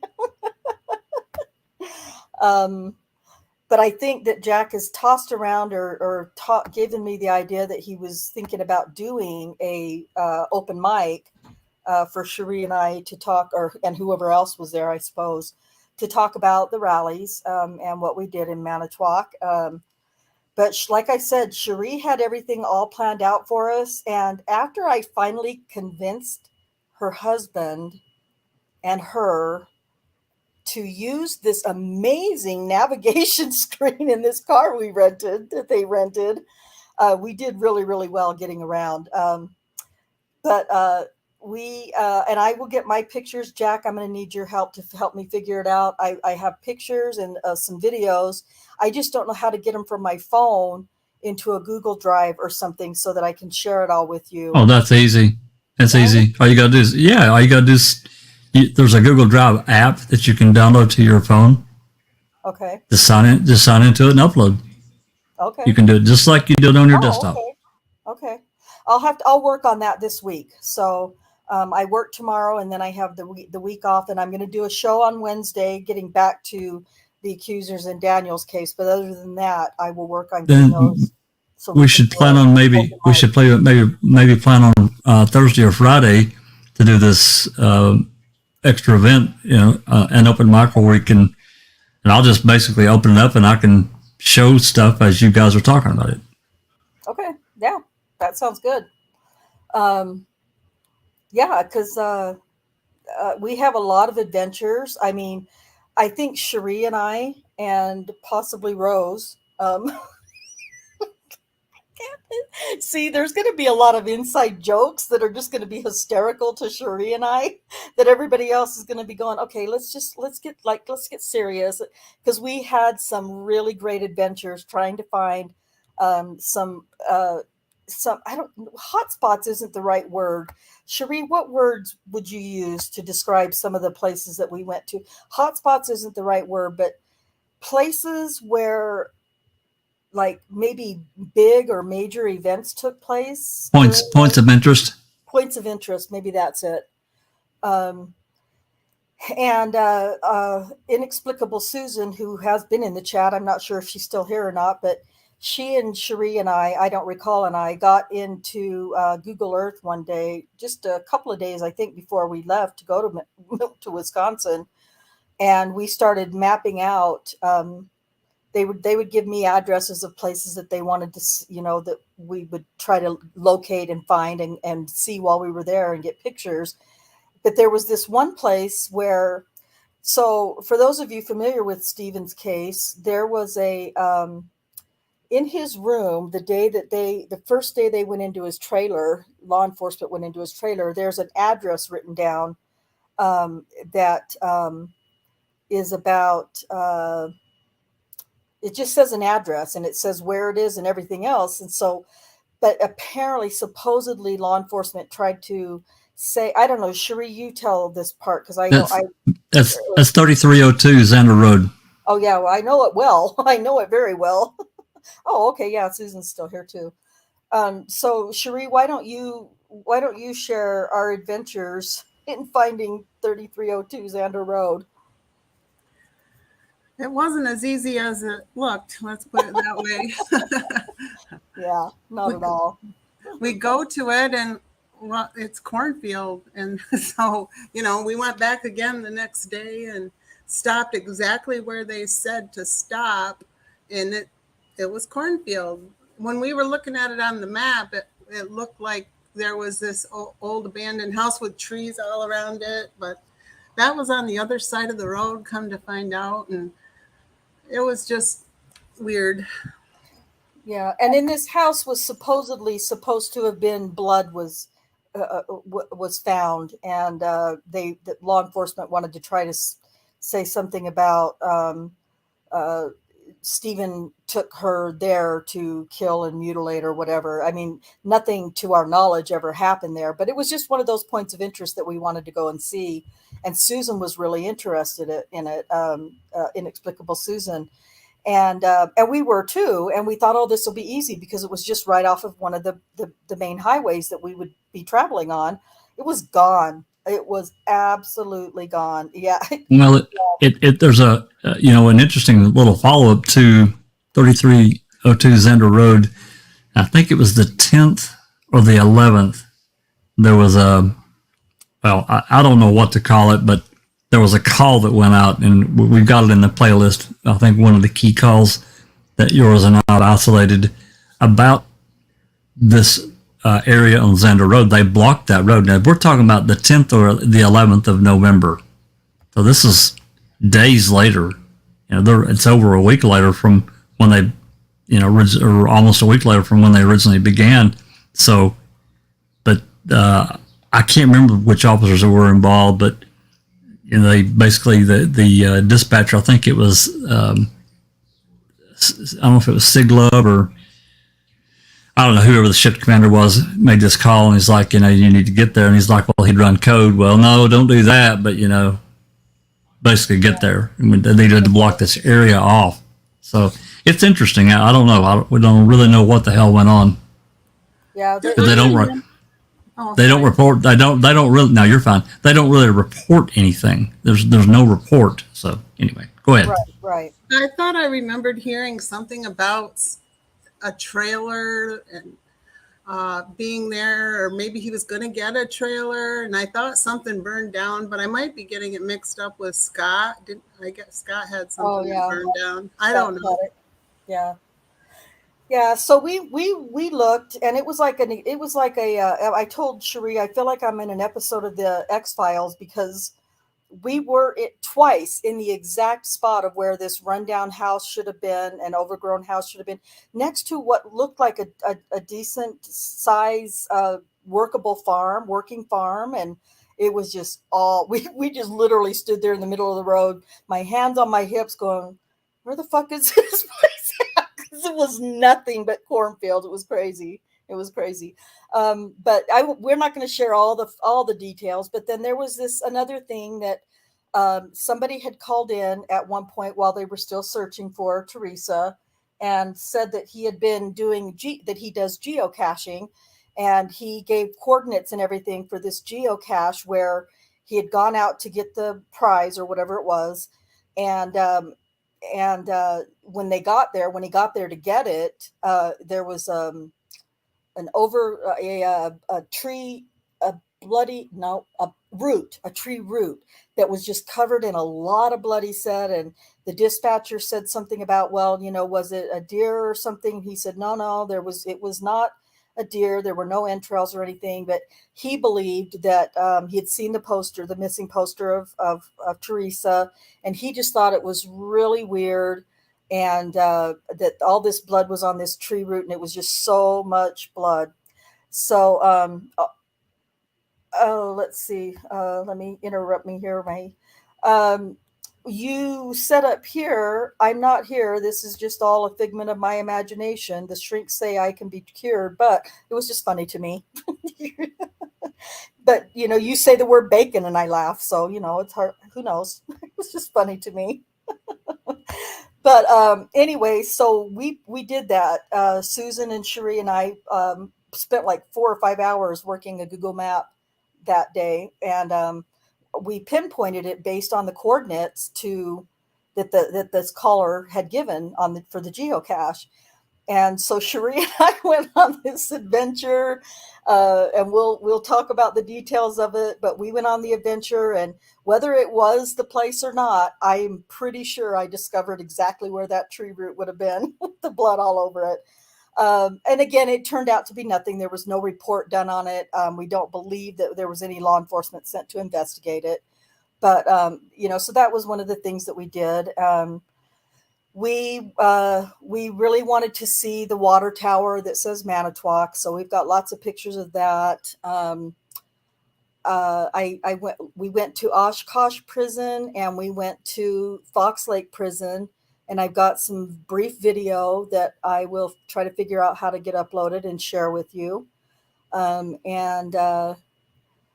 it was, it was just the funniest thing was I keep going back to this. So Charee and her husband rented a car that I wouldn't buy. I wouldn't even, if somebody gave it to me, I wouldn't even own it, because you got to be about 25 and 110 or 125 pounds and short with no physical ailments whatsoever to get in and out of. But oh God, especially for me and Cheree's husband, it was a really big challenge getting in and out of this car. But it was a brand new car, and it had this amazing navigation system on the front of it. But they would never, you have to be parked. You have to be in park to use it, obviously. So, but Charee would never put the addresses in that. And so she would try to get, the address on her maps on her phone. Well, every time we got out of the car to do something and then got back in, the connections there were so poor that we had to power down our phones and then repower them up again to put in a new address. And it was time consuming. And her husband he was a great chauffeur. He was so amazing with us, but to put up with Charee and I for a week had to have been a huge challenge. But and I finally just said after like the third day, so he would get frustrated and, well, I can't hear it. You guys quit talking so I can hear what she's saying. And me, somebody tell me to quit talking? Are you kidding me? That's what I do. I sleep. I talk in my freaking sleep. There's no way I could quit talking. And so I finally just said, and they wouldn't argue or fight, but they would get in these little bicker things and I would just be in the back seat going, oh my God, just put it in the navigation screen. It's huge. It's right there. So finally I convinced him to use this navigation screen. It was amazing. You have to admit, Charee, it was a huge help to use that navigation screen. Yeah, it calmed him down a bit. Mm-hmm. Well, and you have to think too, in Rose's defense, we're driving in a place that we are completely unfamiliar with. We were there last year, but those aren't things that you remember, from one time. So it's just completely unfamiliar, and you're driving a car you're not familiar with. And so, you want to make sure you're hearing everything. And then they want me to be quiet so they can hear the lady talking and giving instructions. And that wasn't feasible. But anyway, so it did help. And then, not only did it give the directions and the lady talks to you and tells you where to turn and but there's a really nice picture on one side of this big navigation screen that shows you where to go and how far to go and where to turn. It was very well illustrated, but he just wouldn't look at that. He just said, I can't look at that. I was like, but why not? So how can you not look at it? So we were having a lot of fun with him over all that stuff too. But we did get really good pictures, though, of the water tower that says Manitowoc. And oh my gosh, I don't know. Oh, we did get some really good picture and video of Zipper's home. We stood out across the street from his house and took some video and pictures for quite a while. Parked in Andy's spot. Yeah, we went to where we believe Andy, where Colby parked and sat and waited.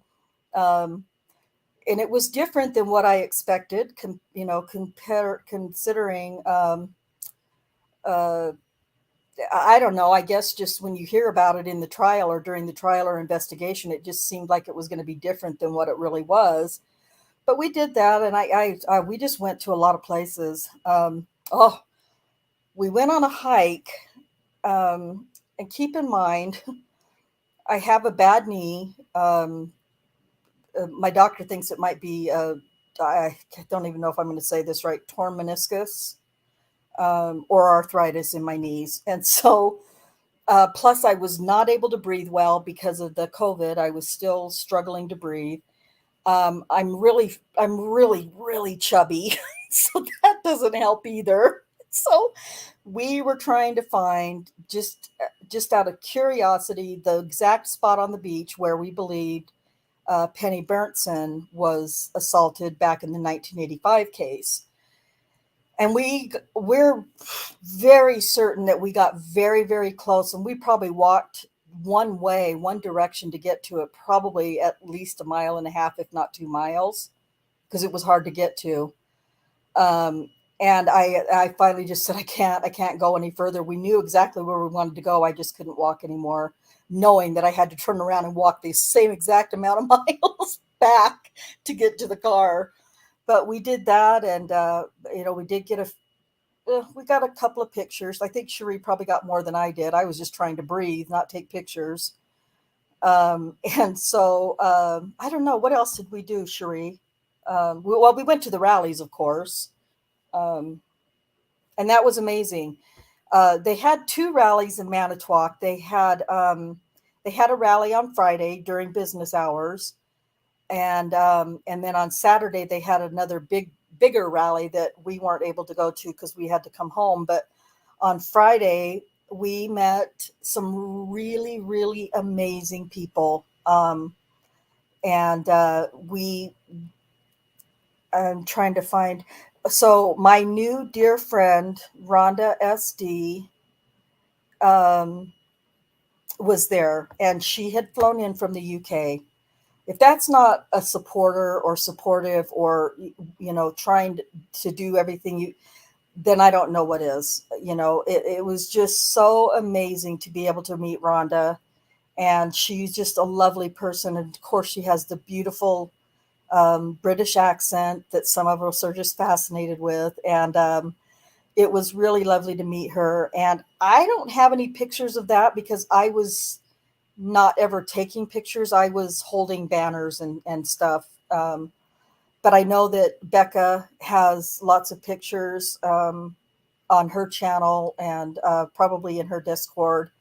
And so you can see pictures of that rally and video of that rally from her channel because she's the one who did all of the videoing and stuff for that. But it was a lot of fun, and we did a lot of chanting, a lot of hollering. And we were making up chants on the fly, and it was fun. And we met a lovely couple from, I want to say Phoenix, Arizona. I think so, yeah. I think it was Phoenix, Mike and Chanel. And then there was another couple that we met. We met several couples, but there was another couple that we met, and I don't remember at all where they were from. But Pennsylvania. Oh, Pennsylvania. Yes, they had come from Pennsylvania. And Jack was his name, and her name was Leanne, I believe. And on the Friday rally, Charee and her husband and I were going to leave because we had some other places that we wanted to go see. So when the rally was over, we were going to go to finish our sightseeing business. And they talked us into going to lunch with them. And I just said, yeah, that's the right thing to do, because I didn't want to say goodbye to all the amazing people we had just barely met, knowing that we couldn't go the next day. So it was, so we decided to go do that and have lunch with everybody. It was so much fun. And Rhonda, I feel the same way. It was just like we've always known each other, or at least I felt that way. It was great. It was great to finally meet you. And Jack, the gentleman that it was Jack and Leanne. Yes, they were amazing. Oh, wait, what? Now, wait, what? Rhonda says Jack and Leanne were amazing. They set up a poster opposite the courthouse for 1 year and the pub next to the courthouse.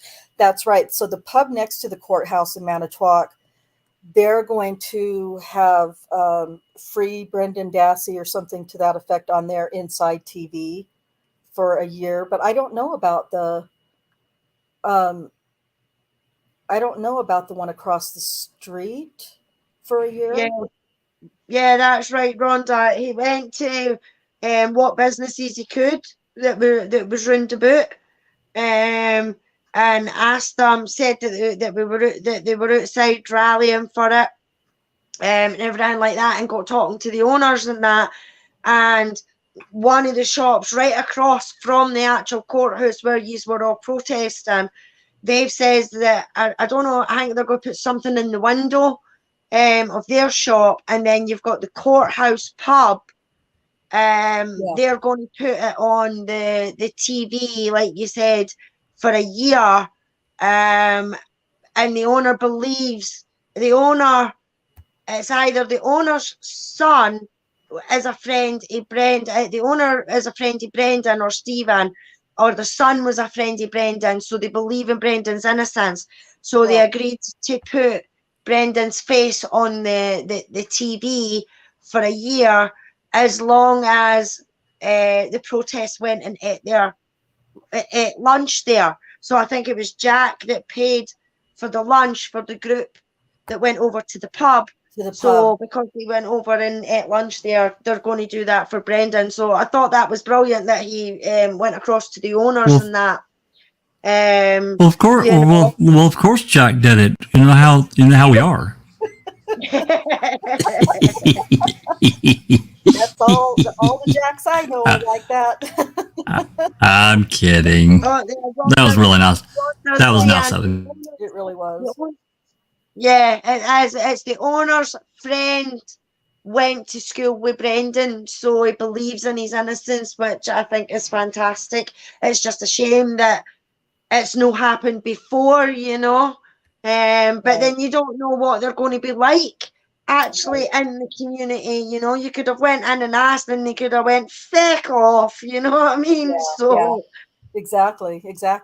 And you know, it seems like, and I remember from last year at the rally last year as well, you know, I feel like we got more positive response from the locals than we did negative. There were a few fingers, you know, and I would just wave and say thank you, you know, kind of thing. But you know, there was a lot of support.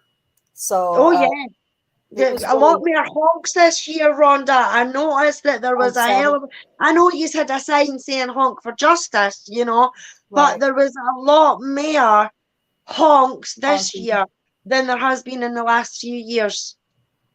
Yeah. Dr. Insensible says, just Rhonda, tell Alice to explain to an Irish idiot what is it you are talking about, because Alice in wrongful conviction land, I keep Can he understand? God, you guys are funny. I just love you guys. Oh hell. You know what? It took me a while. Now I know what she's saying because I just know her well, but it took me a while. With Polis was the first one. I was like, what is she saying? Dark side's Irish. She'll translate to Irish for you. We'll have Dark Side will translate to Irish for you.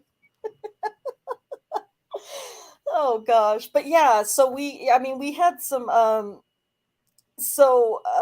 you know, it's we had what I think was, and we, like I said, we didn't get to go on Saturday. We did try to listen to it as much as we could. And then but I knew that some other things had happened, you know, as far as support and things like that. And so, but yes, the gentleman, Jack, who was from Pennsylvania, he paid for lunch for 2 days on Friday and for Saturday. And we're talking about a good 15 to 20 people, I could say easily. And he paid for all of our lunch on Friday. And then I guess he did on Saturday as well over at the courthouse pub. And I, from what I understood, he bought drinks, and I was like, oh, great. The one day that I couldn't go and I could have had a free drink, but oh, well, it's okay. It was fine. But very, very, very generous. We had a really fun adventure looking for, we knew there were billboards, digital billboards someplace in, I'm not going to say where, but somewhere where there were two signs, where there were two different things. One was for Brendan Dassey, and it posted it as a, you know, missing persons picture, and you know, and so it was talks. I have pictures that we'll show on the open mic, but and then there was another one that was a digital of the $175,000 reward that was posted a couple of years ago. And so we went to this lunch that Jack had, you know, so kindly provided for all of us. And we all decided that we wanted to go find these, oh, Rhonda. And at some point, Rhonda was leading us. It was like, why the hell is she leading us? She's from the UK. She doesn't even drive on the right side of the road. Oh, God, I told you some of these stories are going to be funny to the insiders because they were just so funny. We drove around for a good half hour. Charee and I walked for several blocks trying to find this billboard, because two of the supporters that had come, the two from Phoenix, Mike and Chanel, had seen it. So we drove around and drove around and drove around, and we were looking for this sign so that we could all take pictures of it and do, you know, whatever.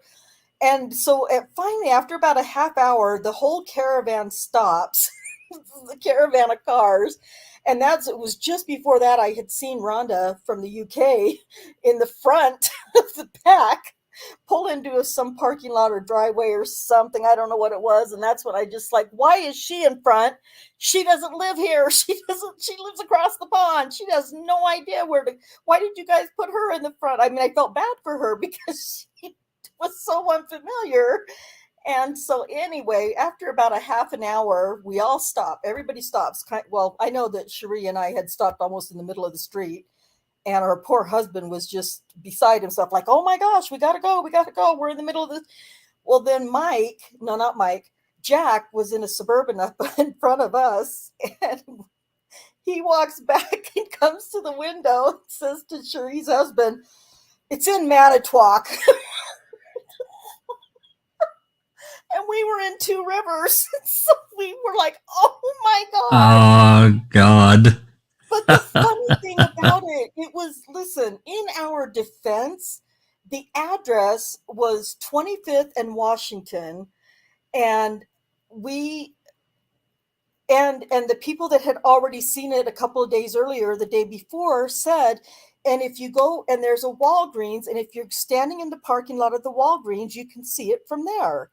So we went to 25th and Washington, and there was the Walgreens right there. And we're standing in the parking lot every single direction we can. But it was the exact same setup. That was the exact same addresses for the Two Rivers and for Manitowoc. So everything was fitting in Two Rivers, except we couldn't find the sign until somebody was like, oh yeah, we got to go back to Manitowoc to see the we were just dying.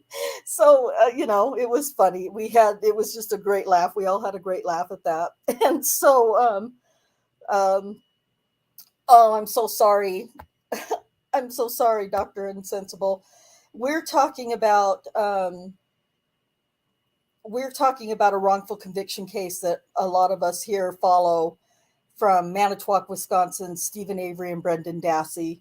And they were both wrongfully convicted of a heinous, horrible murder of a 25-year-old young woman, oh gosh, in 2005. And so every July they hold rallies there in Wisconsin in support of Stephen and Brendan. And so that's kind of Charee and I don't recall, Charee and I were there. And so was Rhonda SD from the UK. She had flown in to go.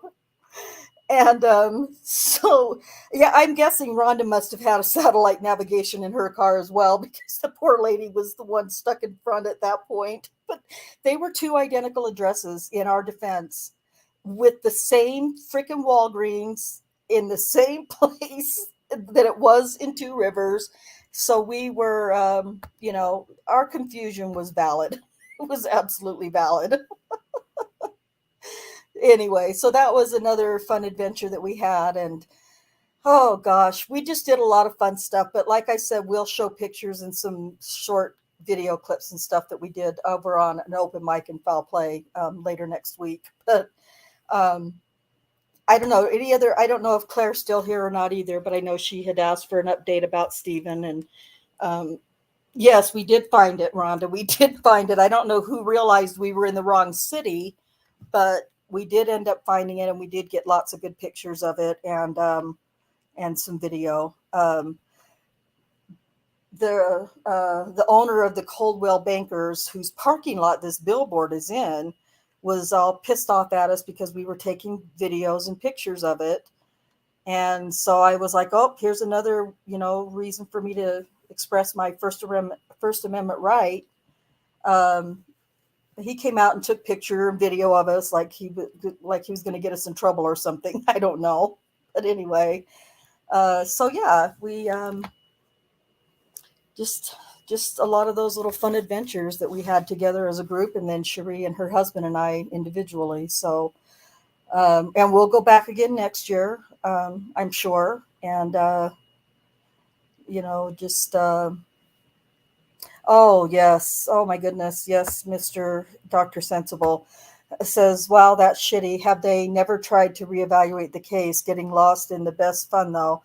every time I go to Canada, Canada, I try to get lost in Toronto. Haven't succeeded yet.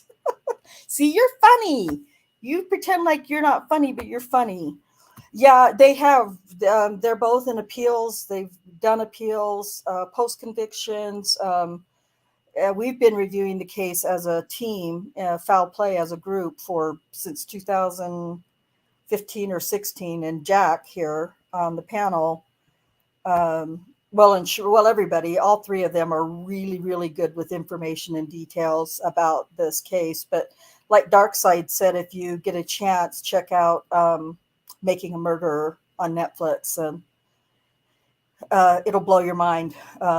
It'll make you crazy. So you'll have to check it out and see what you think. You're not pretending anything, huh?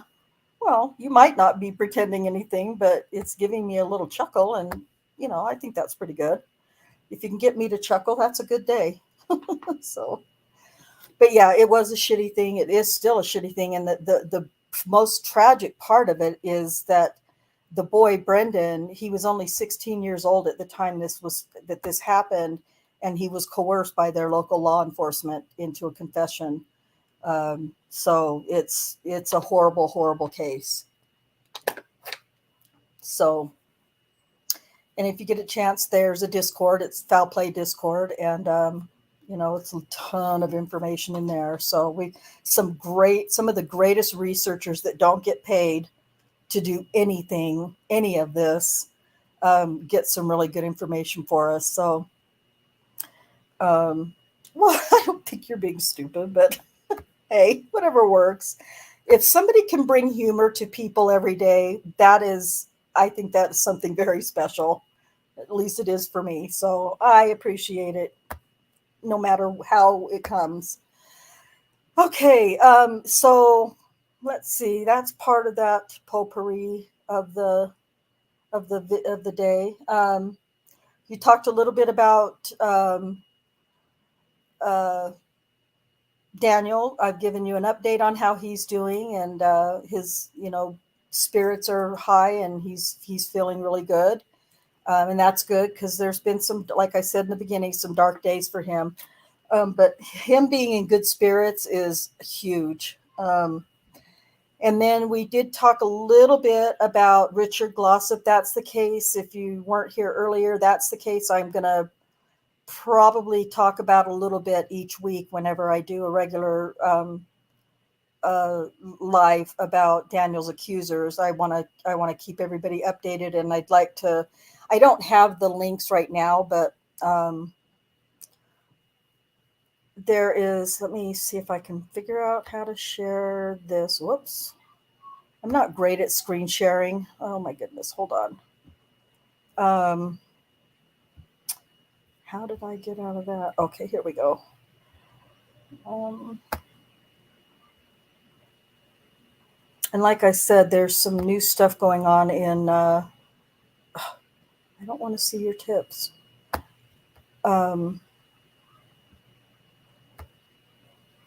Okay, so this, I'm not going to read all of it, but this comes from Death Penalty Information Center on the internet.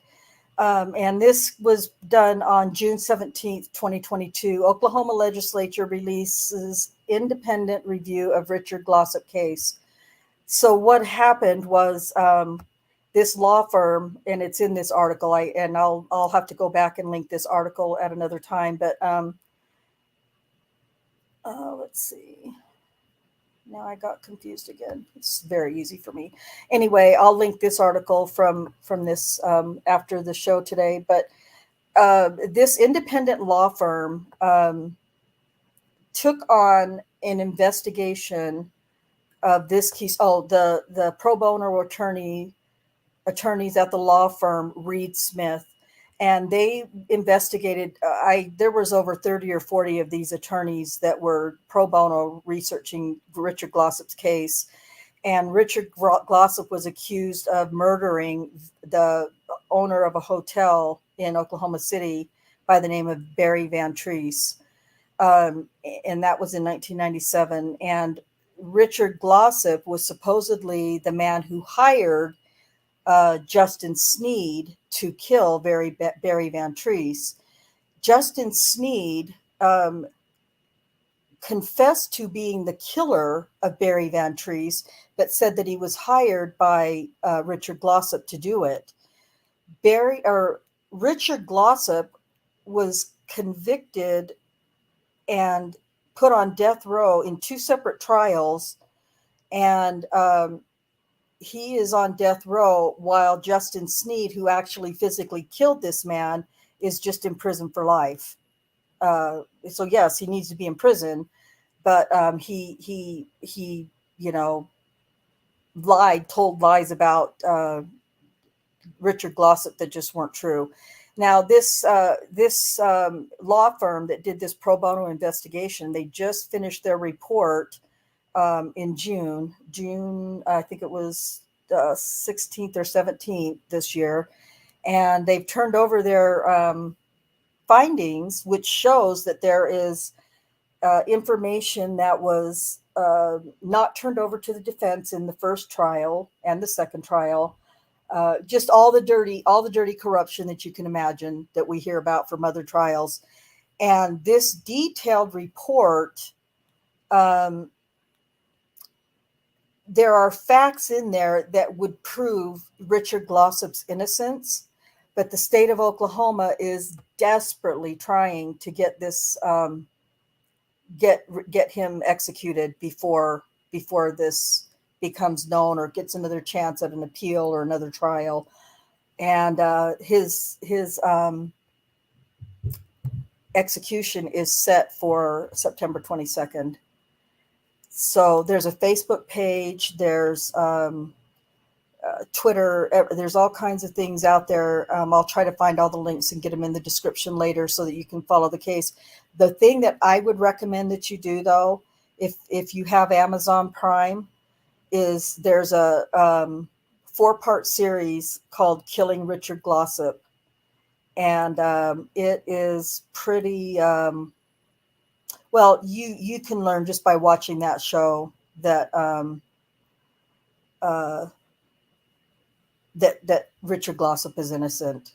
And to know that they are getting ready to execute an innocent man in a couple of months is devastating. It's making me sick. So he's been in the death chamber 3 times, and 2 times he got a stay. Well, he got a stay all 3 times. The 3rd time he got a stay because the drugs that Oklahoma uses for their lethal injection came into question, and they were obtained illegally, and all kinds of corrupt bullshit that went on with that. So they stopped executions altogether, and I think that was in 2000. I want to say 15, maybe 17. I think it was 2015, and then just last year, they decided that now we can go ahead and start doing our executions again. And Oklahoma's big on executions. And I know everybody says Texas is the worst, and maybe they are.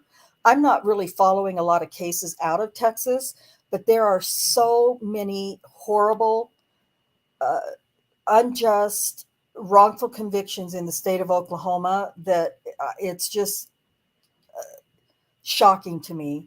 And I completely agree 100% with Rhonda SD that the death penalty I believe it should be abolished. And I usually will hashtag that on Twitter or wherever, because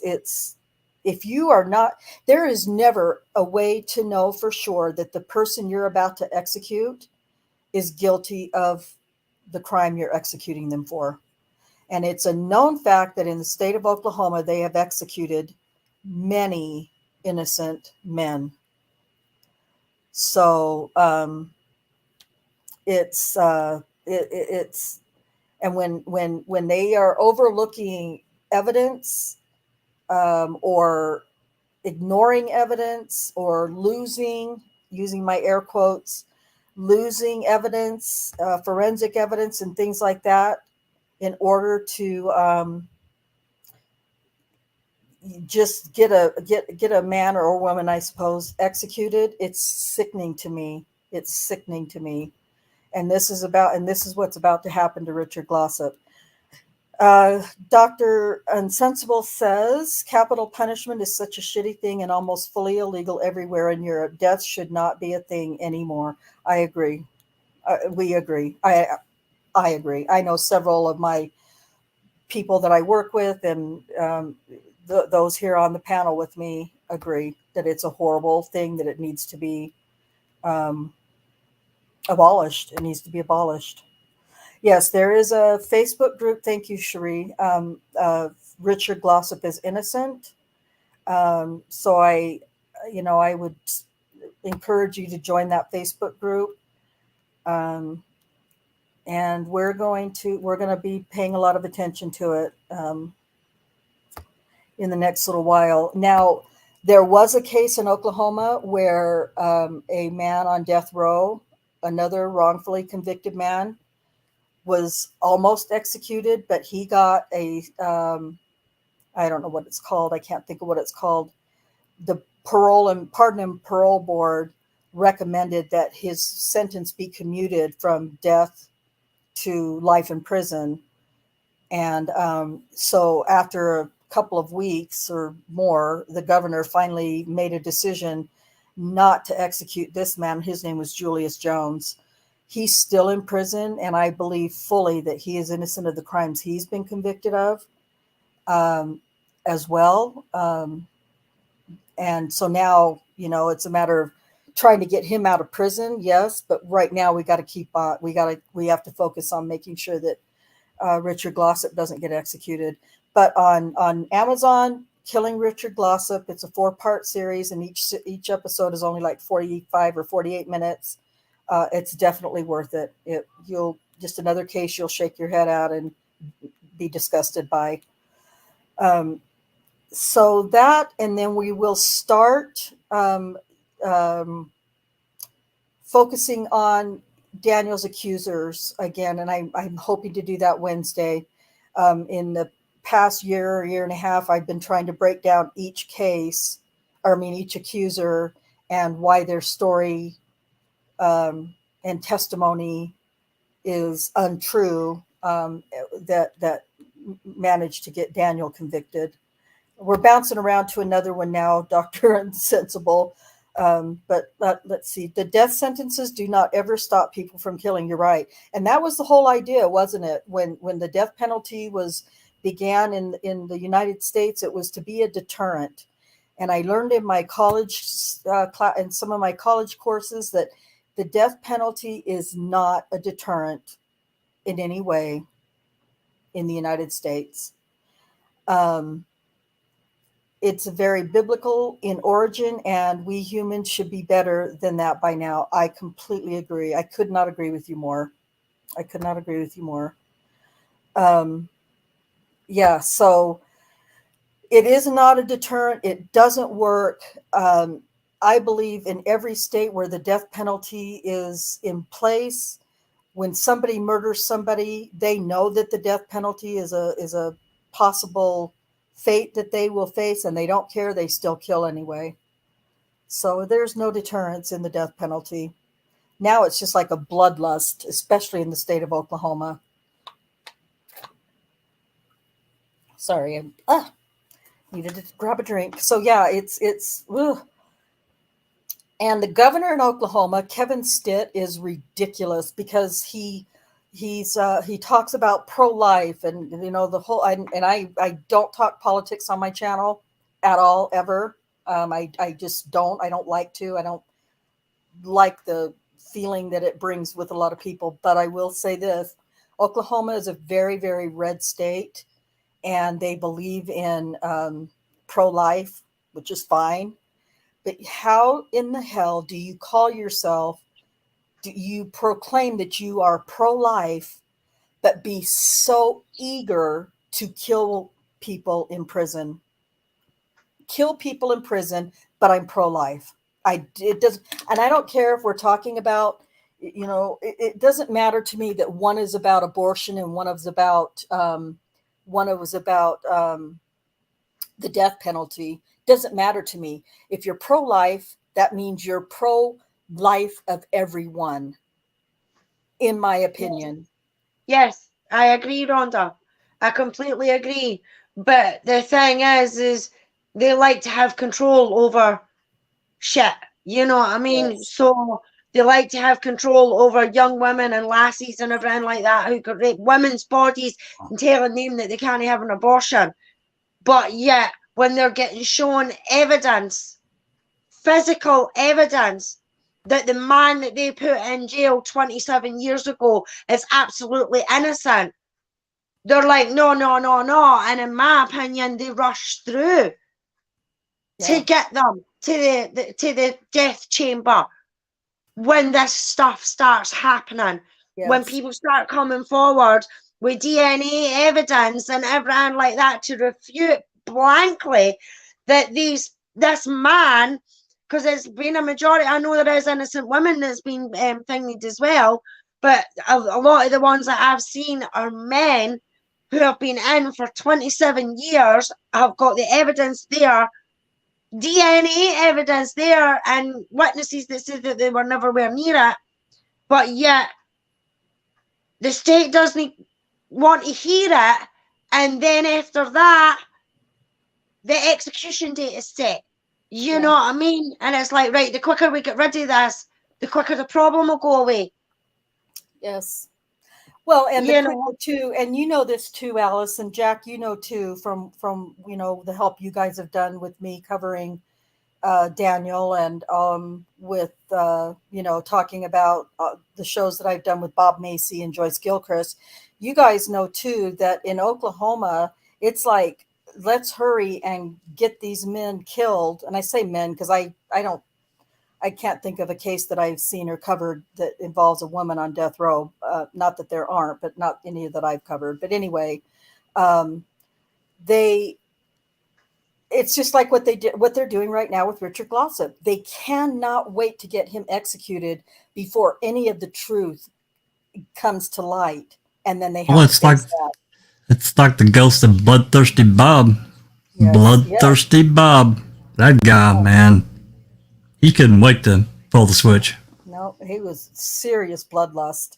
And it's really bad in Oklahoma. And I know it's really bad in Missouri. And I know it's really bad in Texas.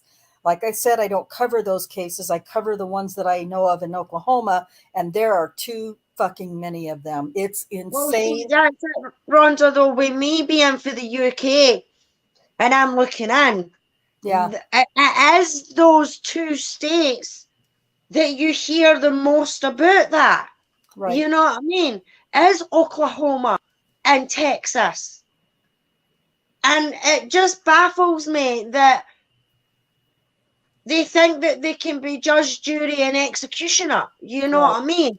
But yet they're not letting I mean, like the 10-year-old that got sexually assaulted and became pregnant. She was 6 weeks and so many days. And because of these fucking laws that they've brought in to stop that young lassie from going through a horrible experience, you know what I mean? And she had to go to another state. But yet they'll put an innocent man to death like that. You know, it just boggles my mind, and I don't agree with. I used to, don't get me wrong, I used to believe in the death penalty. I was like, nah, fucking, they take a life. You know, a life deserves to be taken, especially for pedophiles and things like that. And it is the evidence is there that this has actually happened. You know what I mean? But then as I've got into more true crime and things like that, and came across the cases, it's like, no, what does it do? Because they sentence them, they go to court, they go through the trial, they get sentenced, they get sent to death row, and then they're sitting there for 20 odd years. Right. Which is giving them a chance to fight their case, find a new lawyer, find new stuff to help get them free. And then because that happens and the state's like, oh my God, they're going to find out or whatever, they deny it, they do everything they can to stop it and everything like that. And then they say, oh, right on, May such and such, so-and-so is getting put to death. Well, wait a minute, you've had him sitting on fucking death row for the last 22 years, but because a lawyer has took his case pro bono or whatever and has found new information that could possibly set him free, now you want to kill him? Right. Yep. Yeah. Well, yeah, because they want to hurry up and do that dirty deed before, so that they it's like they would rather deal with the aftermath of a wrongful execution than the aftermath of a wrongful conviction for some bizarre reason. I don't get it. I don't understand it, but that's what it seems like.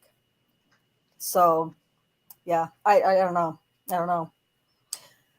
Well, so in Oklahoma, I have a video keyed up that I threw together like really quick, just a couple of news reports. So for those of you who don't know, in Oklahoma, in Daniel's case, there is, besides his wrongful conviction, there is a ton of corruption and lies and all of those things. If you even knew, it's not just our joke, Jack and Alice. Everybody has the same fucking joke about I don't recall. Oh my gosh, that's funny. Yeah, we have a standing joke in Foul Play, Dr. Unsensible, about I don't recall. In fact, it's how Charee, that was on my panel, I don't know where she went, but there was some depositions that we read that were so frustrating because every answer the jerk gave that was in this deposition, I don't recall. I don't recall. Mark Rohr. District Attorney Mark Rohr. He's now a judge. Now this guy's now a judge. Yeah, he's an ass. But every answer in this deposition, and we were reading some of these depositions out loud on YouTube and recording some of them. And anyway, I don't recall. I don't recall. I don't recall. Oh my God, it was so annoying. And so that's how Charee, our friend who left the panel, that's how she got her name, was I don't recall, because that was just so annoying. And so now, and like, I can't even say it legitimately anymore. Like, oh, I don't recall, because it's so annoying. But you immediately think of this guy. This guy was a prosecutor. He says it in his 2-part depositions. He says it 137 times. Yeah, that's right. And this guy's a prosecutor, and you don't, what? Yeah, for sure. Ridiculous. Yeah. Oh, yes. You know what? That's what I remember you as, Nimrod. So that's awesome. Yeah, you know what? I don't know how much longer we're going to go today, but I will definitely love to have you. Oh, your computer shut down. Okay, well, damn your computer. We need to get Charee a battery for her laptop, Jack. I'm going to have to get some info. I meant to do it while we were in Wisconsin and I didn't, but I think she needs a new battery on her computer. Well, she should be able to plug in and. Well, yeah, we'll help her. We'll help you, Charee. I'll help you. Yeah. There you go. Yeah, I would love to have you come on sometime, Nimrod, because I know you've I've heard you have some comments to say on Ranty's channel before. So yeah, absolutely. Well, definitely. So, oh yeah. So there's all these bad players that are involved in Daniel's case. There is the judge who presided over Daniel's case. His name is Timothy Henderson. He resigned abruptly last year. I think it was April 1st or 2nd or 3rd. I don't remember exactly the day, right around the 1st of April. He resigned from his bench because he had been accused of serious sexual assaults against several assistant district attorneys in the AD's office, and I think 2 defense attorneys as well. I know there were 5 in total. At any rate, this is the same man The same judge who presided over Daniel's case and sent Daniel to prison for 263 years for sexual assaults that he was accused of committing against 13 women in Oklahoma City. This to me is outrageous, unthinkable, unacceptable, and He resigned from his there desk. she is. Welcome back, Charee. It's completely unacceptable. So we've been waiting for over a year now for information from, what is going on, because it was turned over to the OSBI, Oklahoma State Bureau of Investigations, and they were supposed to be investigating, but we were just like, this is Judge Tosser, yes. oh, darn it. Well, you know what? Thank you for being here tonight, Dark Side. We appreciate everything that you do, all your comments that you bring, and everything that you help us with. So thank you. And you have a great day at work tomorrow. I have to work tomorrow too. Blech. But thanks for being here, sweetie.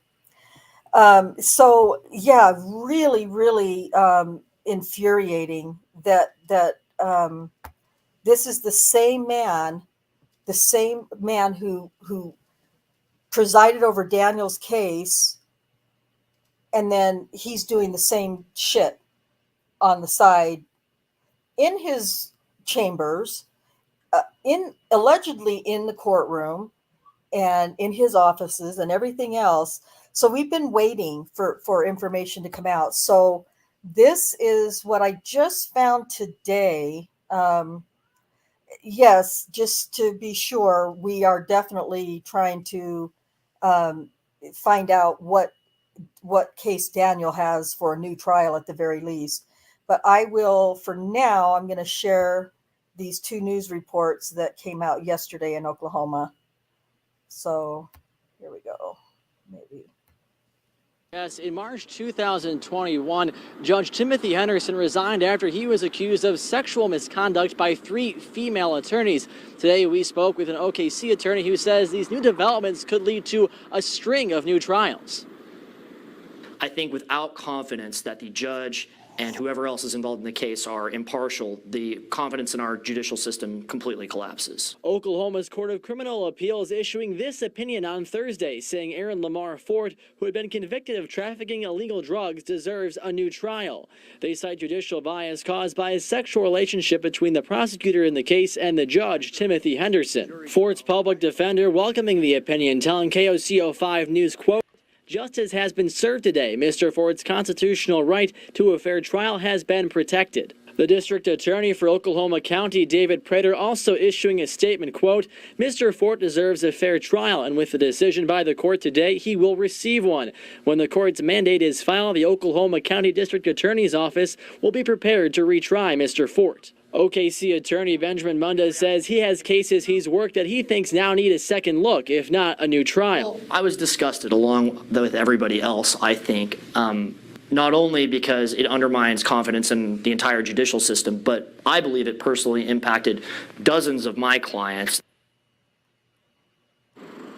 And Munda tells me there could be hundreds of cases with similar circumstances that he argues deserve a second look. Reporting in Oklahoma City, I'm Andy Weber, KOCO 5 News. A conviction made in a disgraced former judge's Oklahoma County courtroom is overturned. A convicted drug dealer argued he didn't get a fair trial because of the judge's sexual relationship with prosecutors. News 9 crime tracker Jennifer Pierce has reaction. The State Court of Criminal Appeals released the judge's ruling this morning. Aaron Fort's public defender tells me justice has been served. The last time Aaron Fort was in court, there was a new judge and a decision made that Fort didn't receive a fair trial. The Court of Criminal Appeals agreed with the judge and issued a 25-page document on why Fort's conviction was reversed. The main reason, judicial bias. Fort's 2019 drug trafficking conviction was made in former Oklahoma County Judge Tim Henderson's courtroom. According to an OSBI investigation, the trial was during the same time Henderson had a sexual relationship with one of the women prosecuting Fort's case. Henderson has maintained the sexual relationships with that DA and others were consensual. The victims allege they were sexually abused and assaulted. So far, Henderson has not been charged with any crimes. Defense attorneys say Ford's overturned case sets a legal precedent and anticipate more appeals. The Oklahoma County DA's office will now prepare for a new trial and release this statement in response. David Prater says, quote, "I respect the decision by the court and completely agree with their rationale and conclusions." Fort's new trial date has not been set. At the Oklahoma Supreme Court, Jennifer Pierce, Oklahoma's own News 9. Okay. All right. So that's huge. That's just one of the men. Now, I'm just going to say right up front, I haven't done a lot of investigating in the Fort case or the Hashagen case. The Hashagen case is a murder case, and he was, I believe, the first one to file for a new trial based on Henderson's sick ass. And so that is the next one, though, that I think is up for to be looked at to get a new trial, for an appeal to get a new trial. Now, what does this mean for Daniel? Daniel has just as good a case as these guys do, and in my opinion, a better case because of the nature of his charges and the nature of the former judges, the allegations against him. Because it sickens me. First of all, it's just wrong that, anything dirty is going on with any judge or anybody that's holding any office or holds any power over another. And so, first of all, that's the most important thing. But secondly, how in the hell does a judge preside over a case involving alleged sexual assaults while he's doing sexual assaults himself? And so that is one of the things that we're working on as far as the former judge is concerned, is where does his sexual assault allegations fit in as far as Daniel's case from start to finish is concerned. And we believe that it gets so twisted. There were secret hearings held, and I think most of you guys know this. There were secret hearings held in Oklahoma by Judge Henderson and the district, or the prosecutor, Galen Gigger, and the supervisor of the crime lab, because there's DNA evidence problems in this case. And there were secret hearings held during the time, we believe during the time that Henderson was having these sexual assault allegations were actually occurring, or the assaults themselves. And these secret hearings have been sealed. Daniel wasn't even notified about these hearings, nor was his attorney notified about these hearings. They were not allowed to be a part of these hearings in any way at all, ever, when the secret hearings were held about the DNA in his case. So, it's we're looking at the dates of allegations against Henderson based on the time when the secret hearings were held and during the trial itself, to see where it fits in, and possibly, hopefully, filing an appeal in Daniel's case for a new trial based on Henderson's dirty sickness. Yeah, definitely loads and loads of fuckery for sure in Daniel's case, and a lot of the cases, but in Daniel's particularly because it's like 13 different cases in one because of the 13 different accusers. So that's makes his case very, very difficult to try to explain, try to get the truth out about. And that is the reason why I started doing the YouTubes to begin with and started my own Discord, was so that I could try to break down as much as possible the 13 different accusers, the investigators, the prosecutor. That was something else I wanted to talk about too, really quickly, is June 24th, I think it was. I don't remember what date the primary elections were held in the country, but whatever that date was, well, there was a debate between all of the Republican candidates for district attorney. And then the next night or later that same night, I don't remember, they did one for the Democrats as well. We need to make sure part of our goal has been to make sure that Galen Gigger, who prosecuted Daniel and lied to the jury about DNA evidence and a assload of other things, we want to make sure that he does not get elected to be DA in Oklahoma County, obviously. And I can't say he lost, because technically he didn't lose in the election.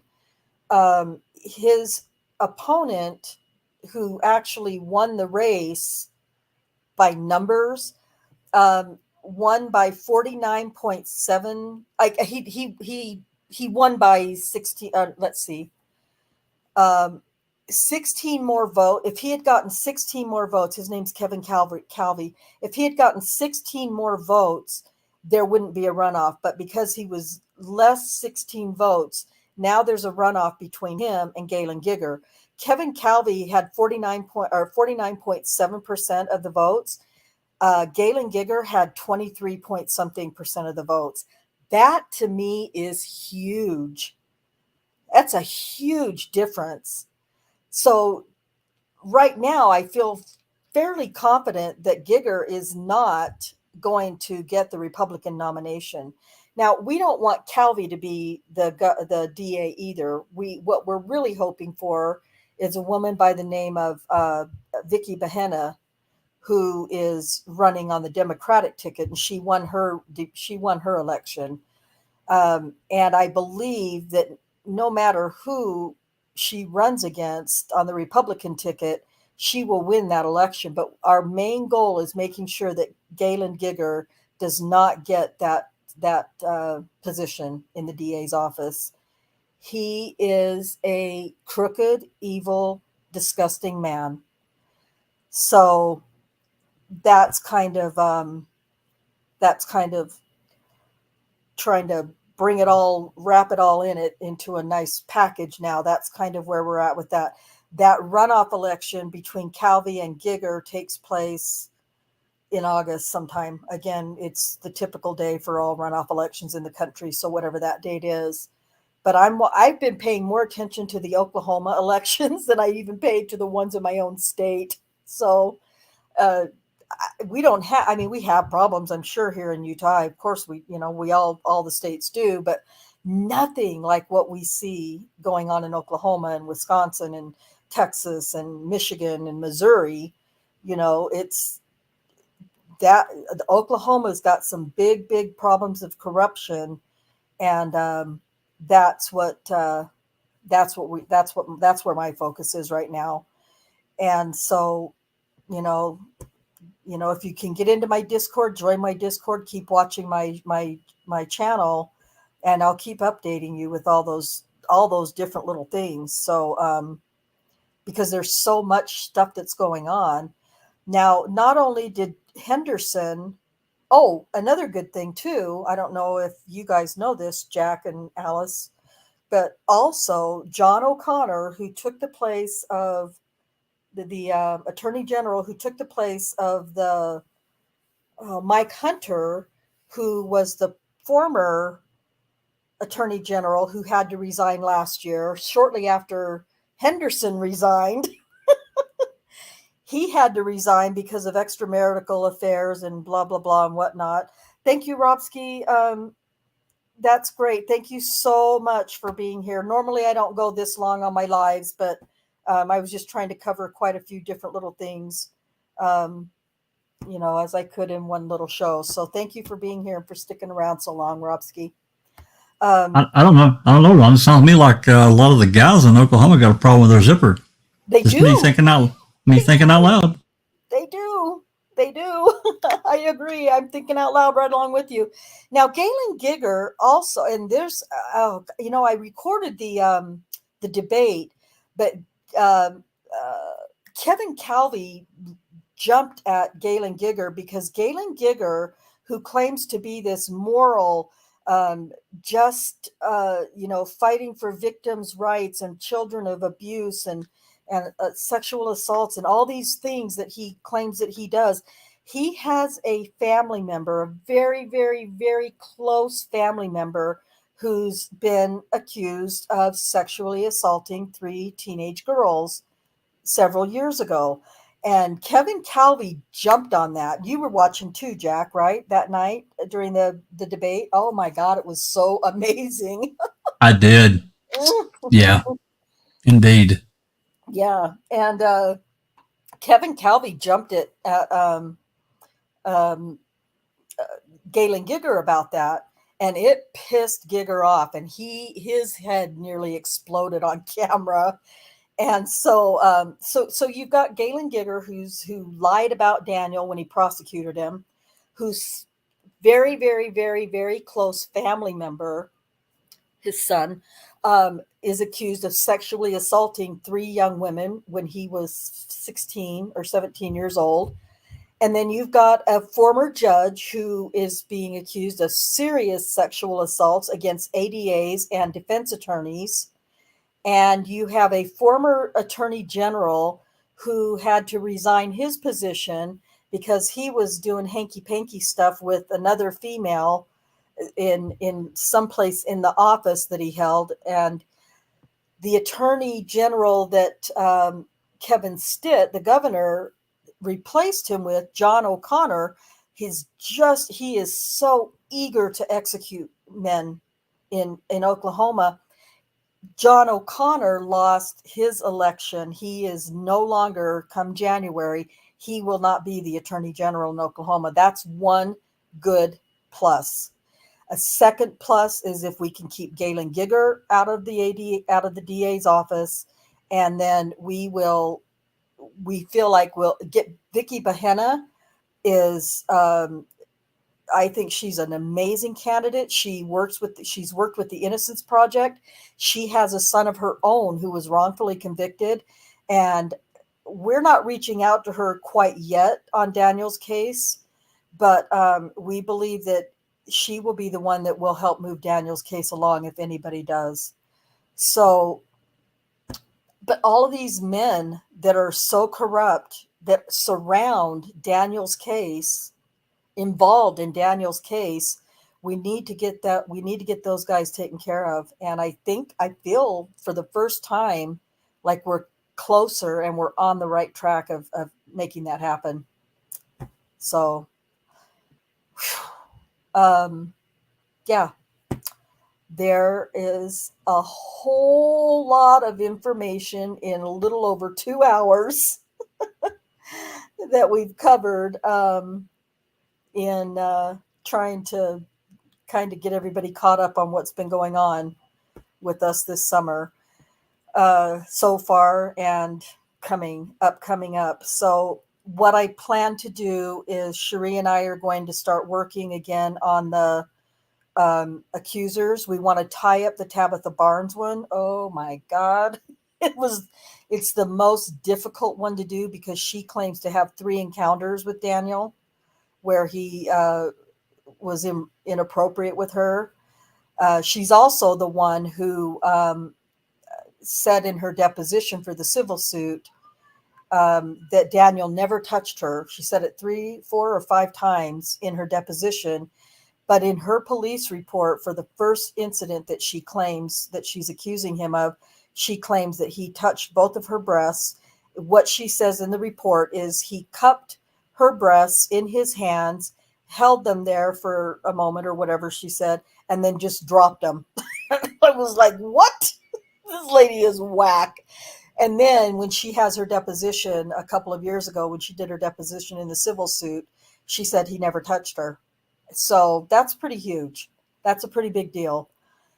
So we're going to keep releasing those kinds of short videos that I've made. That one for Tabitha Barnes, and I've done one for Sherry Ellis in Daniel's case, and exposing lies in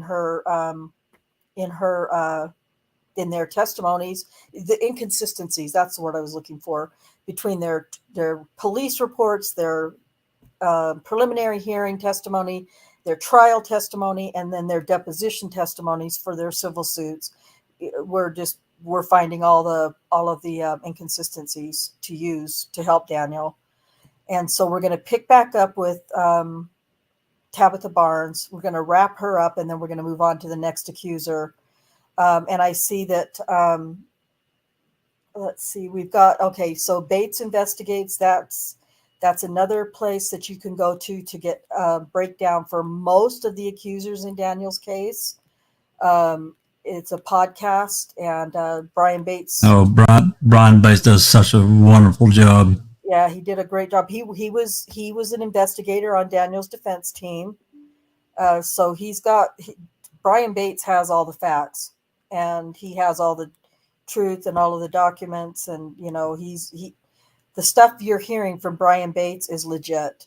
And I definitely recommend that you listen to those. If you're still trying to get familiar with Daniel's case, listen to the podcast by Brian Bates. He's not been doing any more of the podcasts, and I think there's a couple of accusers that he still has left to cover, but for various reasons, he's not going to complete them right now.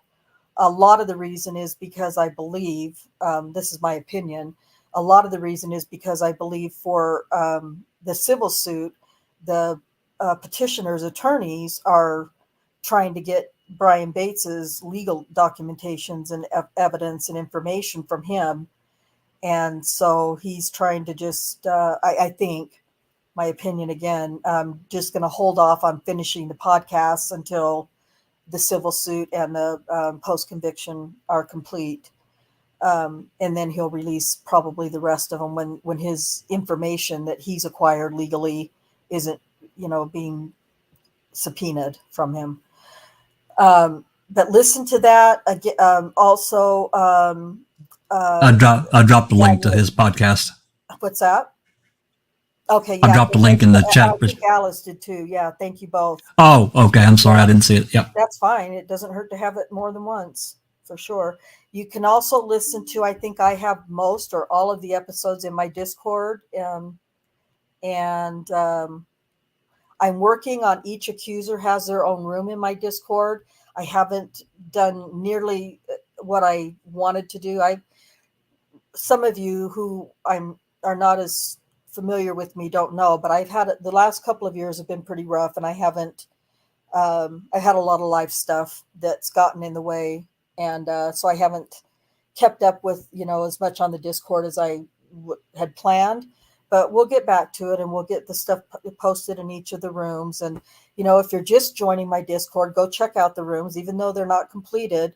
It's a good start, to start getting familiar with some things.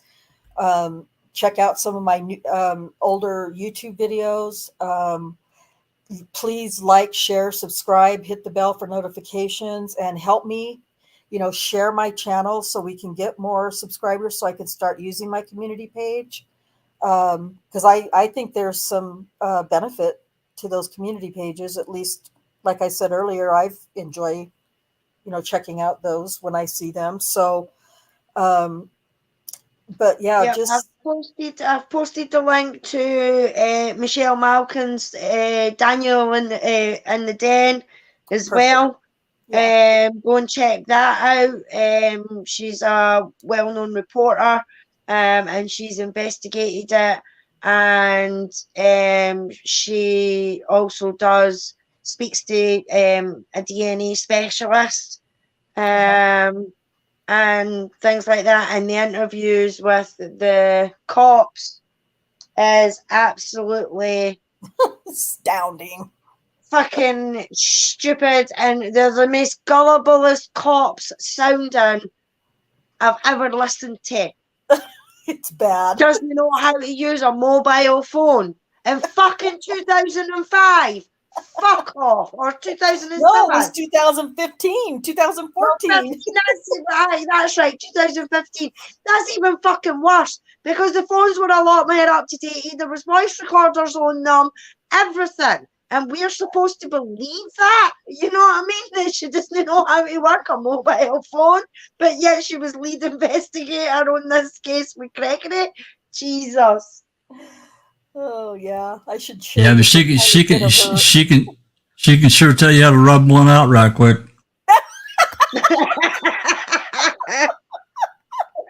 Yeah, she can. Oh, poor Daniel. Damn, And exactly. damn proud of it too. Yeah, exactly how she does it. Damn proud of it too. She's so unprofessional, and so is Rocky. Oh my God, it's terrible. Yeah, they're both horrible. And what we're talking about specifically there is that I don't, the interrogation that they do of Daniel, his interrogation on June 18th. The way they speak is just disgusting. I'm not going to share this whole thing because it's pretty long, but I'm just going to give, for those of you who have never seen anything about it, I'm going to just share a little bit about a little bit of Kim Davis and Rocky Gregory. What I just talked about there? Yeah, well, not the interview, the interview that Michelle Malkin did with them. I'll just share a few minutes of it because it's pretty rough, but I'll share a few minutes of it, and you can get an idea of how horrible these people are. Let's see. Oh, whoops. Because if nothing else, this is going to make you want to check it out just to see how bizarre they are. In the car automatically, drives her about 2 blocks away, and then that's when he assaults her. And she said that it took about 10 minutes for him to do that. Is that about right? Yes. But the GPS doesn't show that.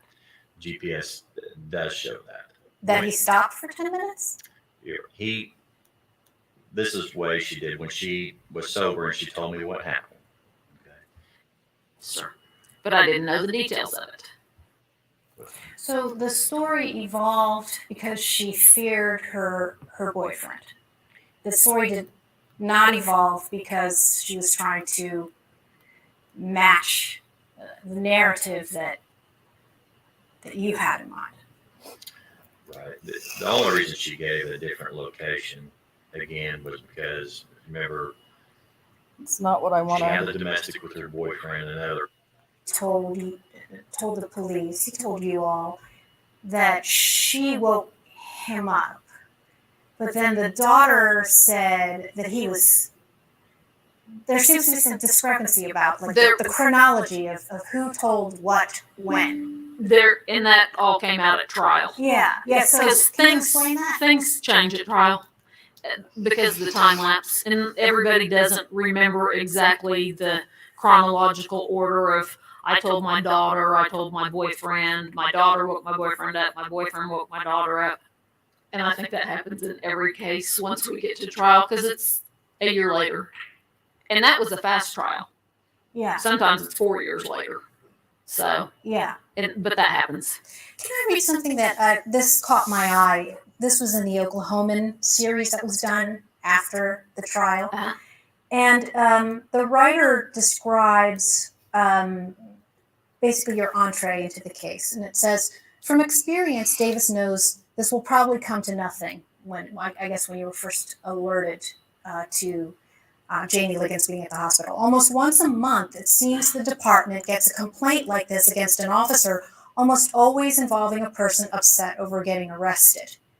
Did you get the sense when you were talking to her that she was upset about being pulled over? No. When you did the sit down with Daniel Holtzclaw, he mentioned, as she had mentioned, that she had asked, "Are you going to shoot me?" Correct.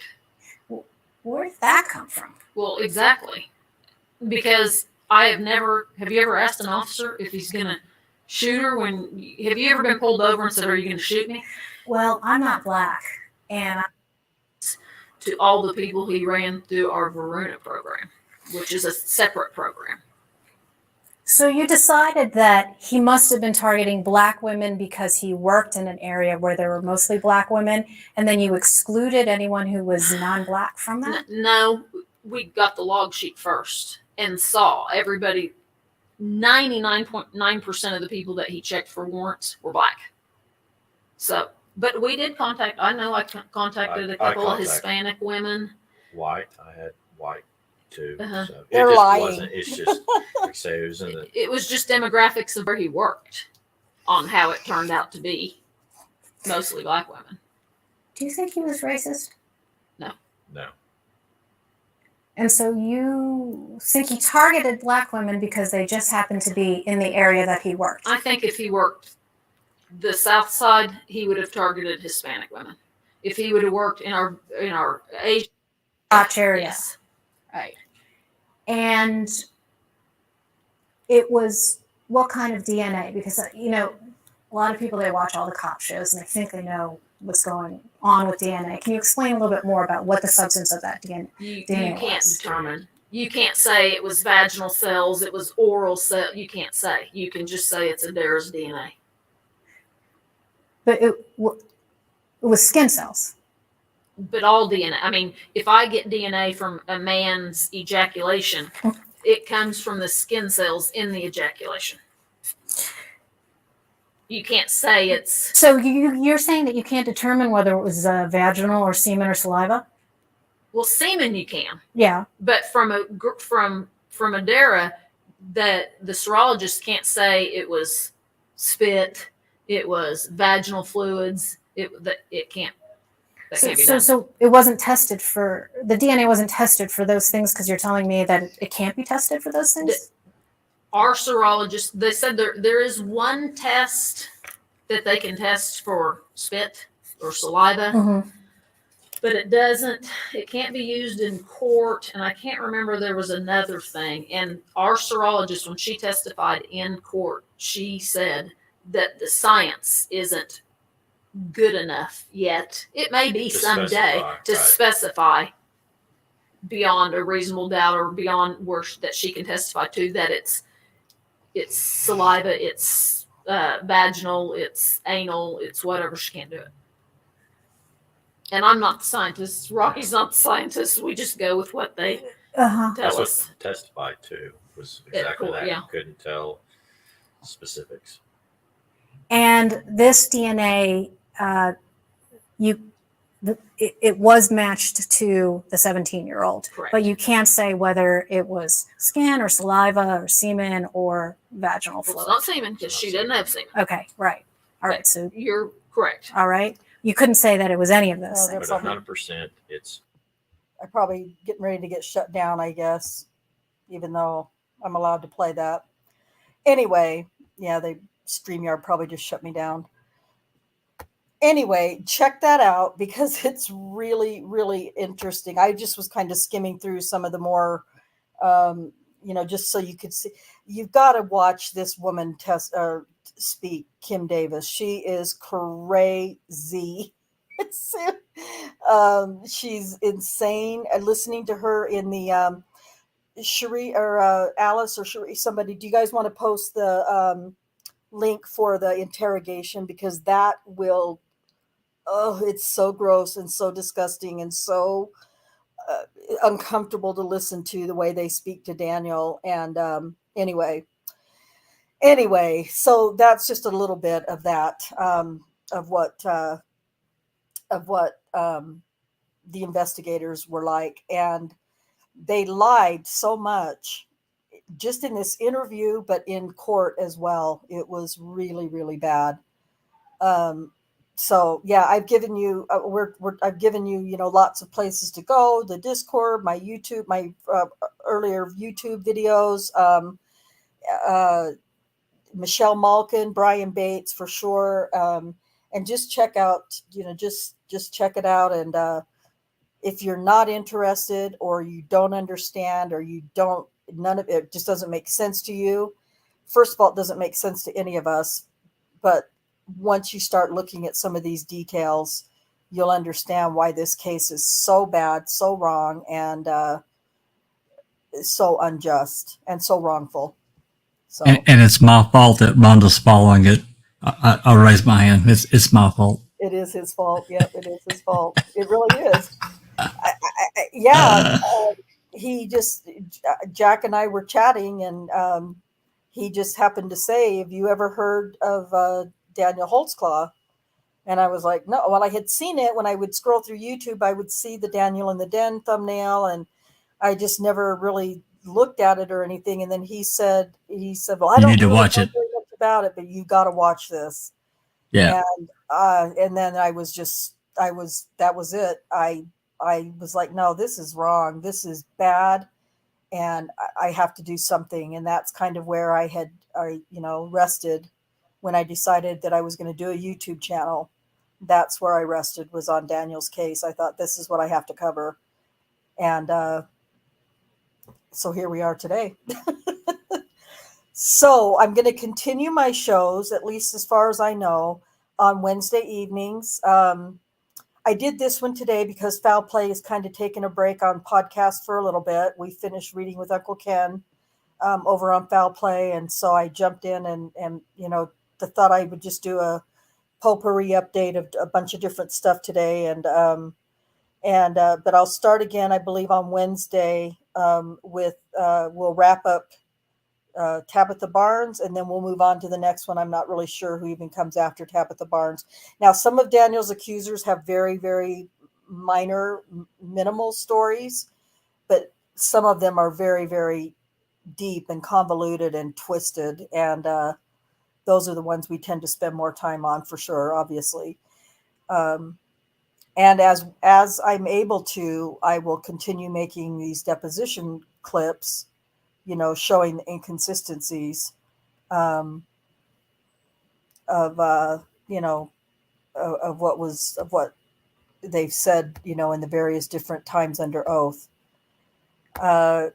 People want to say, well, how can 13 women, you can't get 13 women to lie. Trust me, you can. And they did. And there's an innocent man sitting in prison for 263 years, essentially 3 lifetimes now,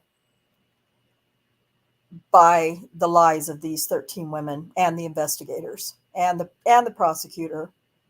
So it is definitely very easy to get 13 women to lie.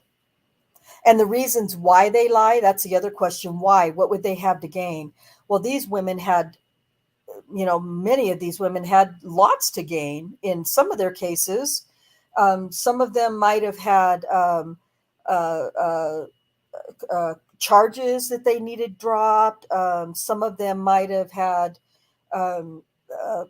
wanted to get into rehab, or anything, and many, many reasons for these women to, because none of these accusers were, they lived in a really bad part of Oklahoma City, and most of them were drug addicts, prostitutes, or former prostitutes. Just that's the lifestyles that they lived, and that just was the beat that Daniel worked. He didn't go searching out women like they like you to believe. It was his beat that he worked in, and boy, did they manage to make up a crazy story. Well, you know that they were looking for the cash register to start running, and now that it hasn't, I'm still wondering at some point if they won't ban these women band together and say, we've got another story to tell you guys, and it's going to look really bad. Of course, they're probably putting themselves at real risk, personal risk, if they do. Yeah. But yeah. Well, right now, these women, the ones that are in the civil suit, there's no money for them to be had, to be won. There's no money. Daniel is the only one now in the civil suit. Before, there was the city of Oklahoma, the police chief of Oklahoma, a cop, Rocky Gregory was a party, a defendant, and they've all gotten summary judgments. They've all been dropped from the civil suit. Now the only person in the civil suit is Daniel, and Daniel doesn't have any money. When you Of course not. They broke. Yeah, they broke his family. Yeah. There's just no money. There's no money for these women.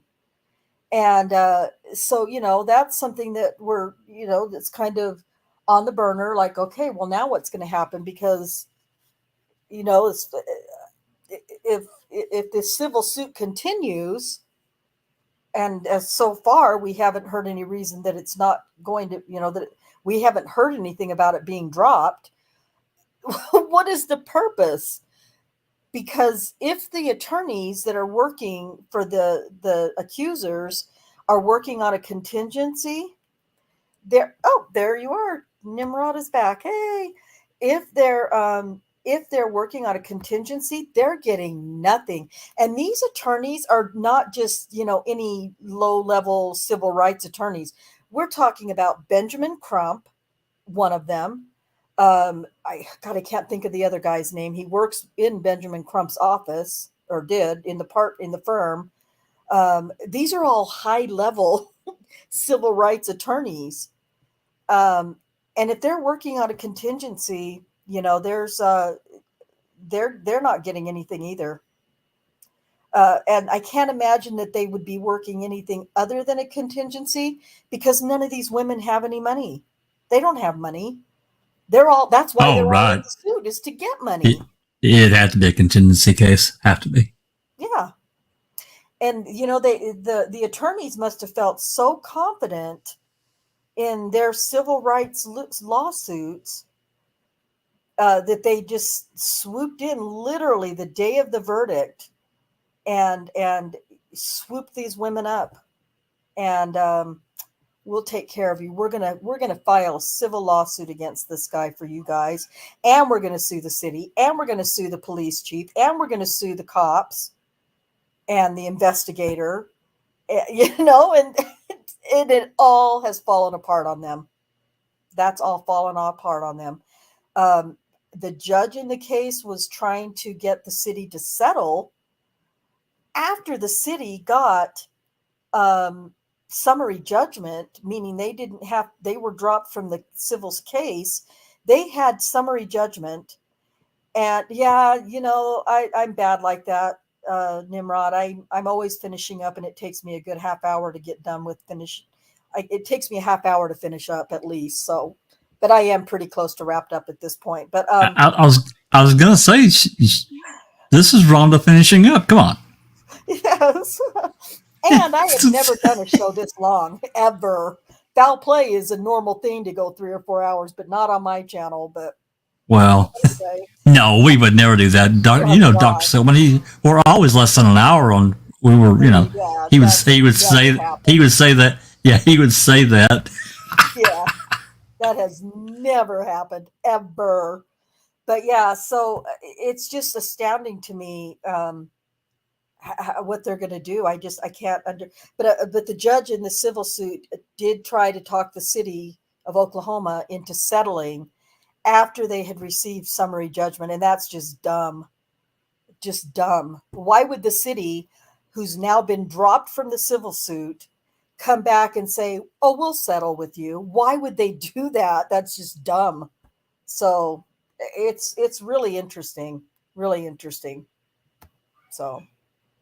So Wednesday, we're coming back, finishing up Tabitha Barnes, and then we're going to move on to other accusers. And I will update with these other corrupt things that are going on, at the same time as when something important comes up.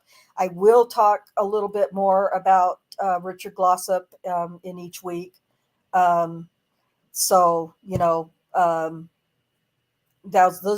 kind of what you can expect for the rest of the summer. I'm almost like done. I almost have nothing else to say. Charee, what have you got? Now you can speak.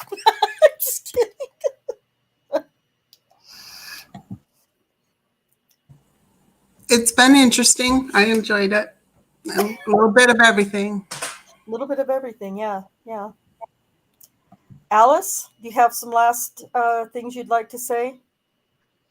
No, it's good to be back. As I says, if I'd have known it was going to be on, I would have been on a wee bit earlier, but I never got my notification. So, but yeah, no, it's good to be back and looking forward to Wednesday. I need to get my finger out my bum and start doing my own one again with Luke's case as well. Yeah.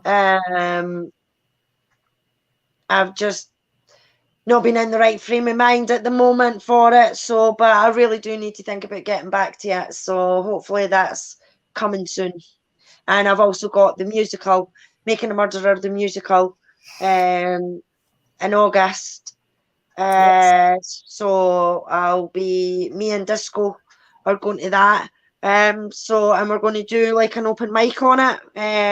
I'm going to try and take as many photos as I can, if I can take photos and things like that, and then do an open mic on it on Foul Play.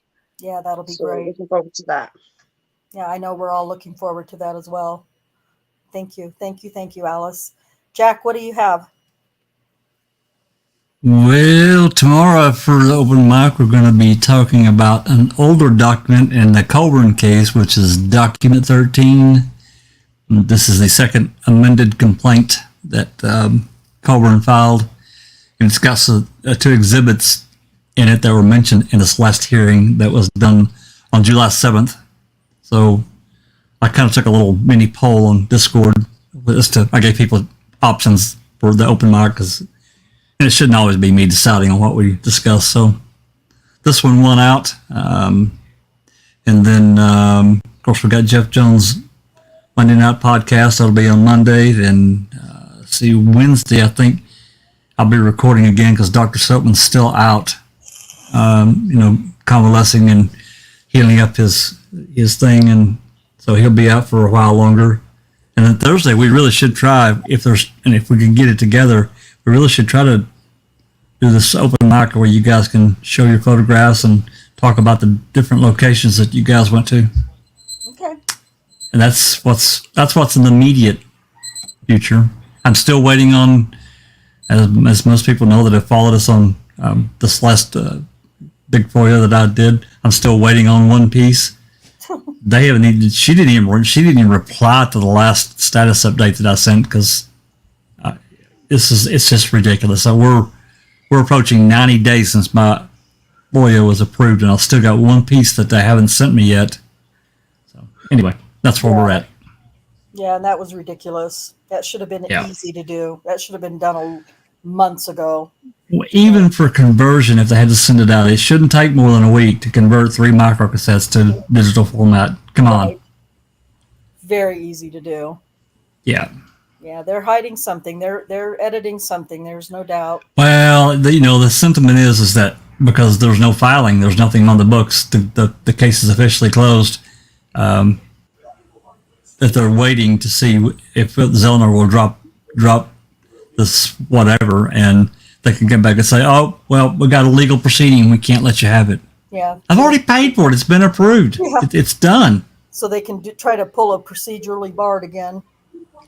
Well, procedurally bar me from having it for now, but yeah, that's why. So anyway, we'll see. Cool. Charee, you've unmuted. What do you got? Oh, I didn't know I was still unmuted. I was just going to say Jack had all those options for open mic, and they were all good. I couldn't decide. So yeah, I couldn't either. I didn't even try. I was just like, what? Well, that's what I'm doing that. I'm still going to need, either or both, and Susan too. She wants to help, but because this document 13, it's not real long. Total is, even with the exhibits, I think it's like 50 pages. But there is, the reading of the actual complaint itself. So I'm still going to need you guys. If you want to read, you certainly don't have to. I can read it, but I like to mix it. I like to mix it up so, we can break and talk about it, whatever we've read and then continue. But, the other two options, the other one was, I'm still going to do it.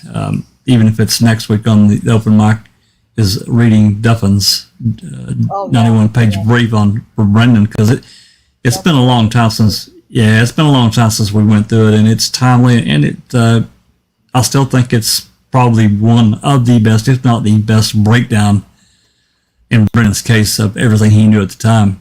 So I want to do that too. Yeah, and that's good to revisit. It's been a long time. Yeah, absolutely.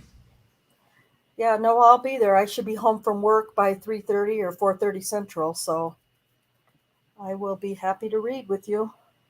Absolutely. Thank you very much. You betcha. All right.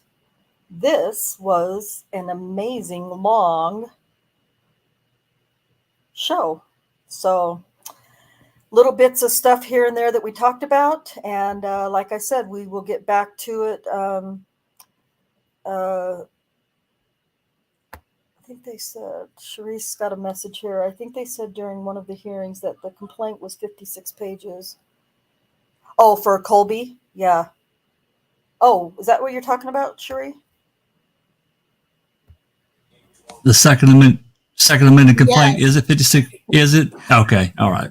I knew it was around that. So a lot. Yeah. Yeah. Okay. Yeah, we'll tackle it. We can do it. I think Susan said she was going to make sure she was got work done early too or something, so she could make sure she was there as well. So cool. All right. Well, folks, I could help her if needed as well. Absolutely. More the merrier. Yeah, you got all kinds of help. Always. All right.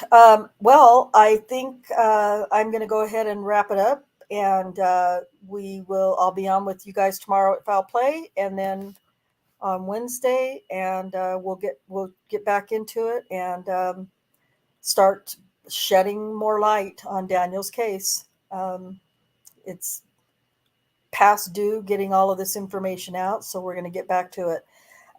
So until Wednesday, I will see you guys later on. Peace out.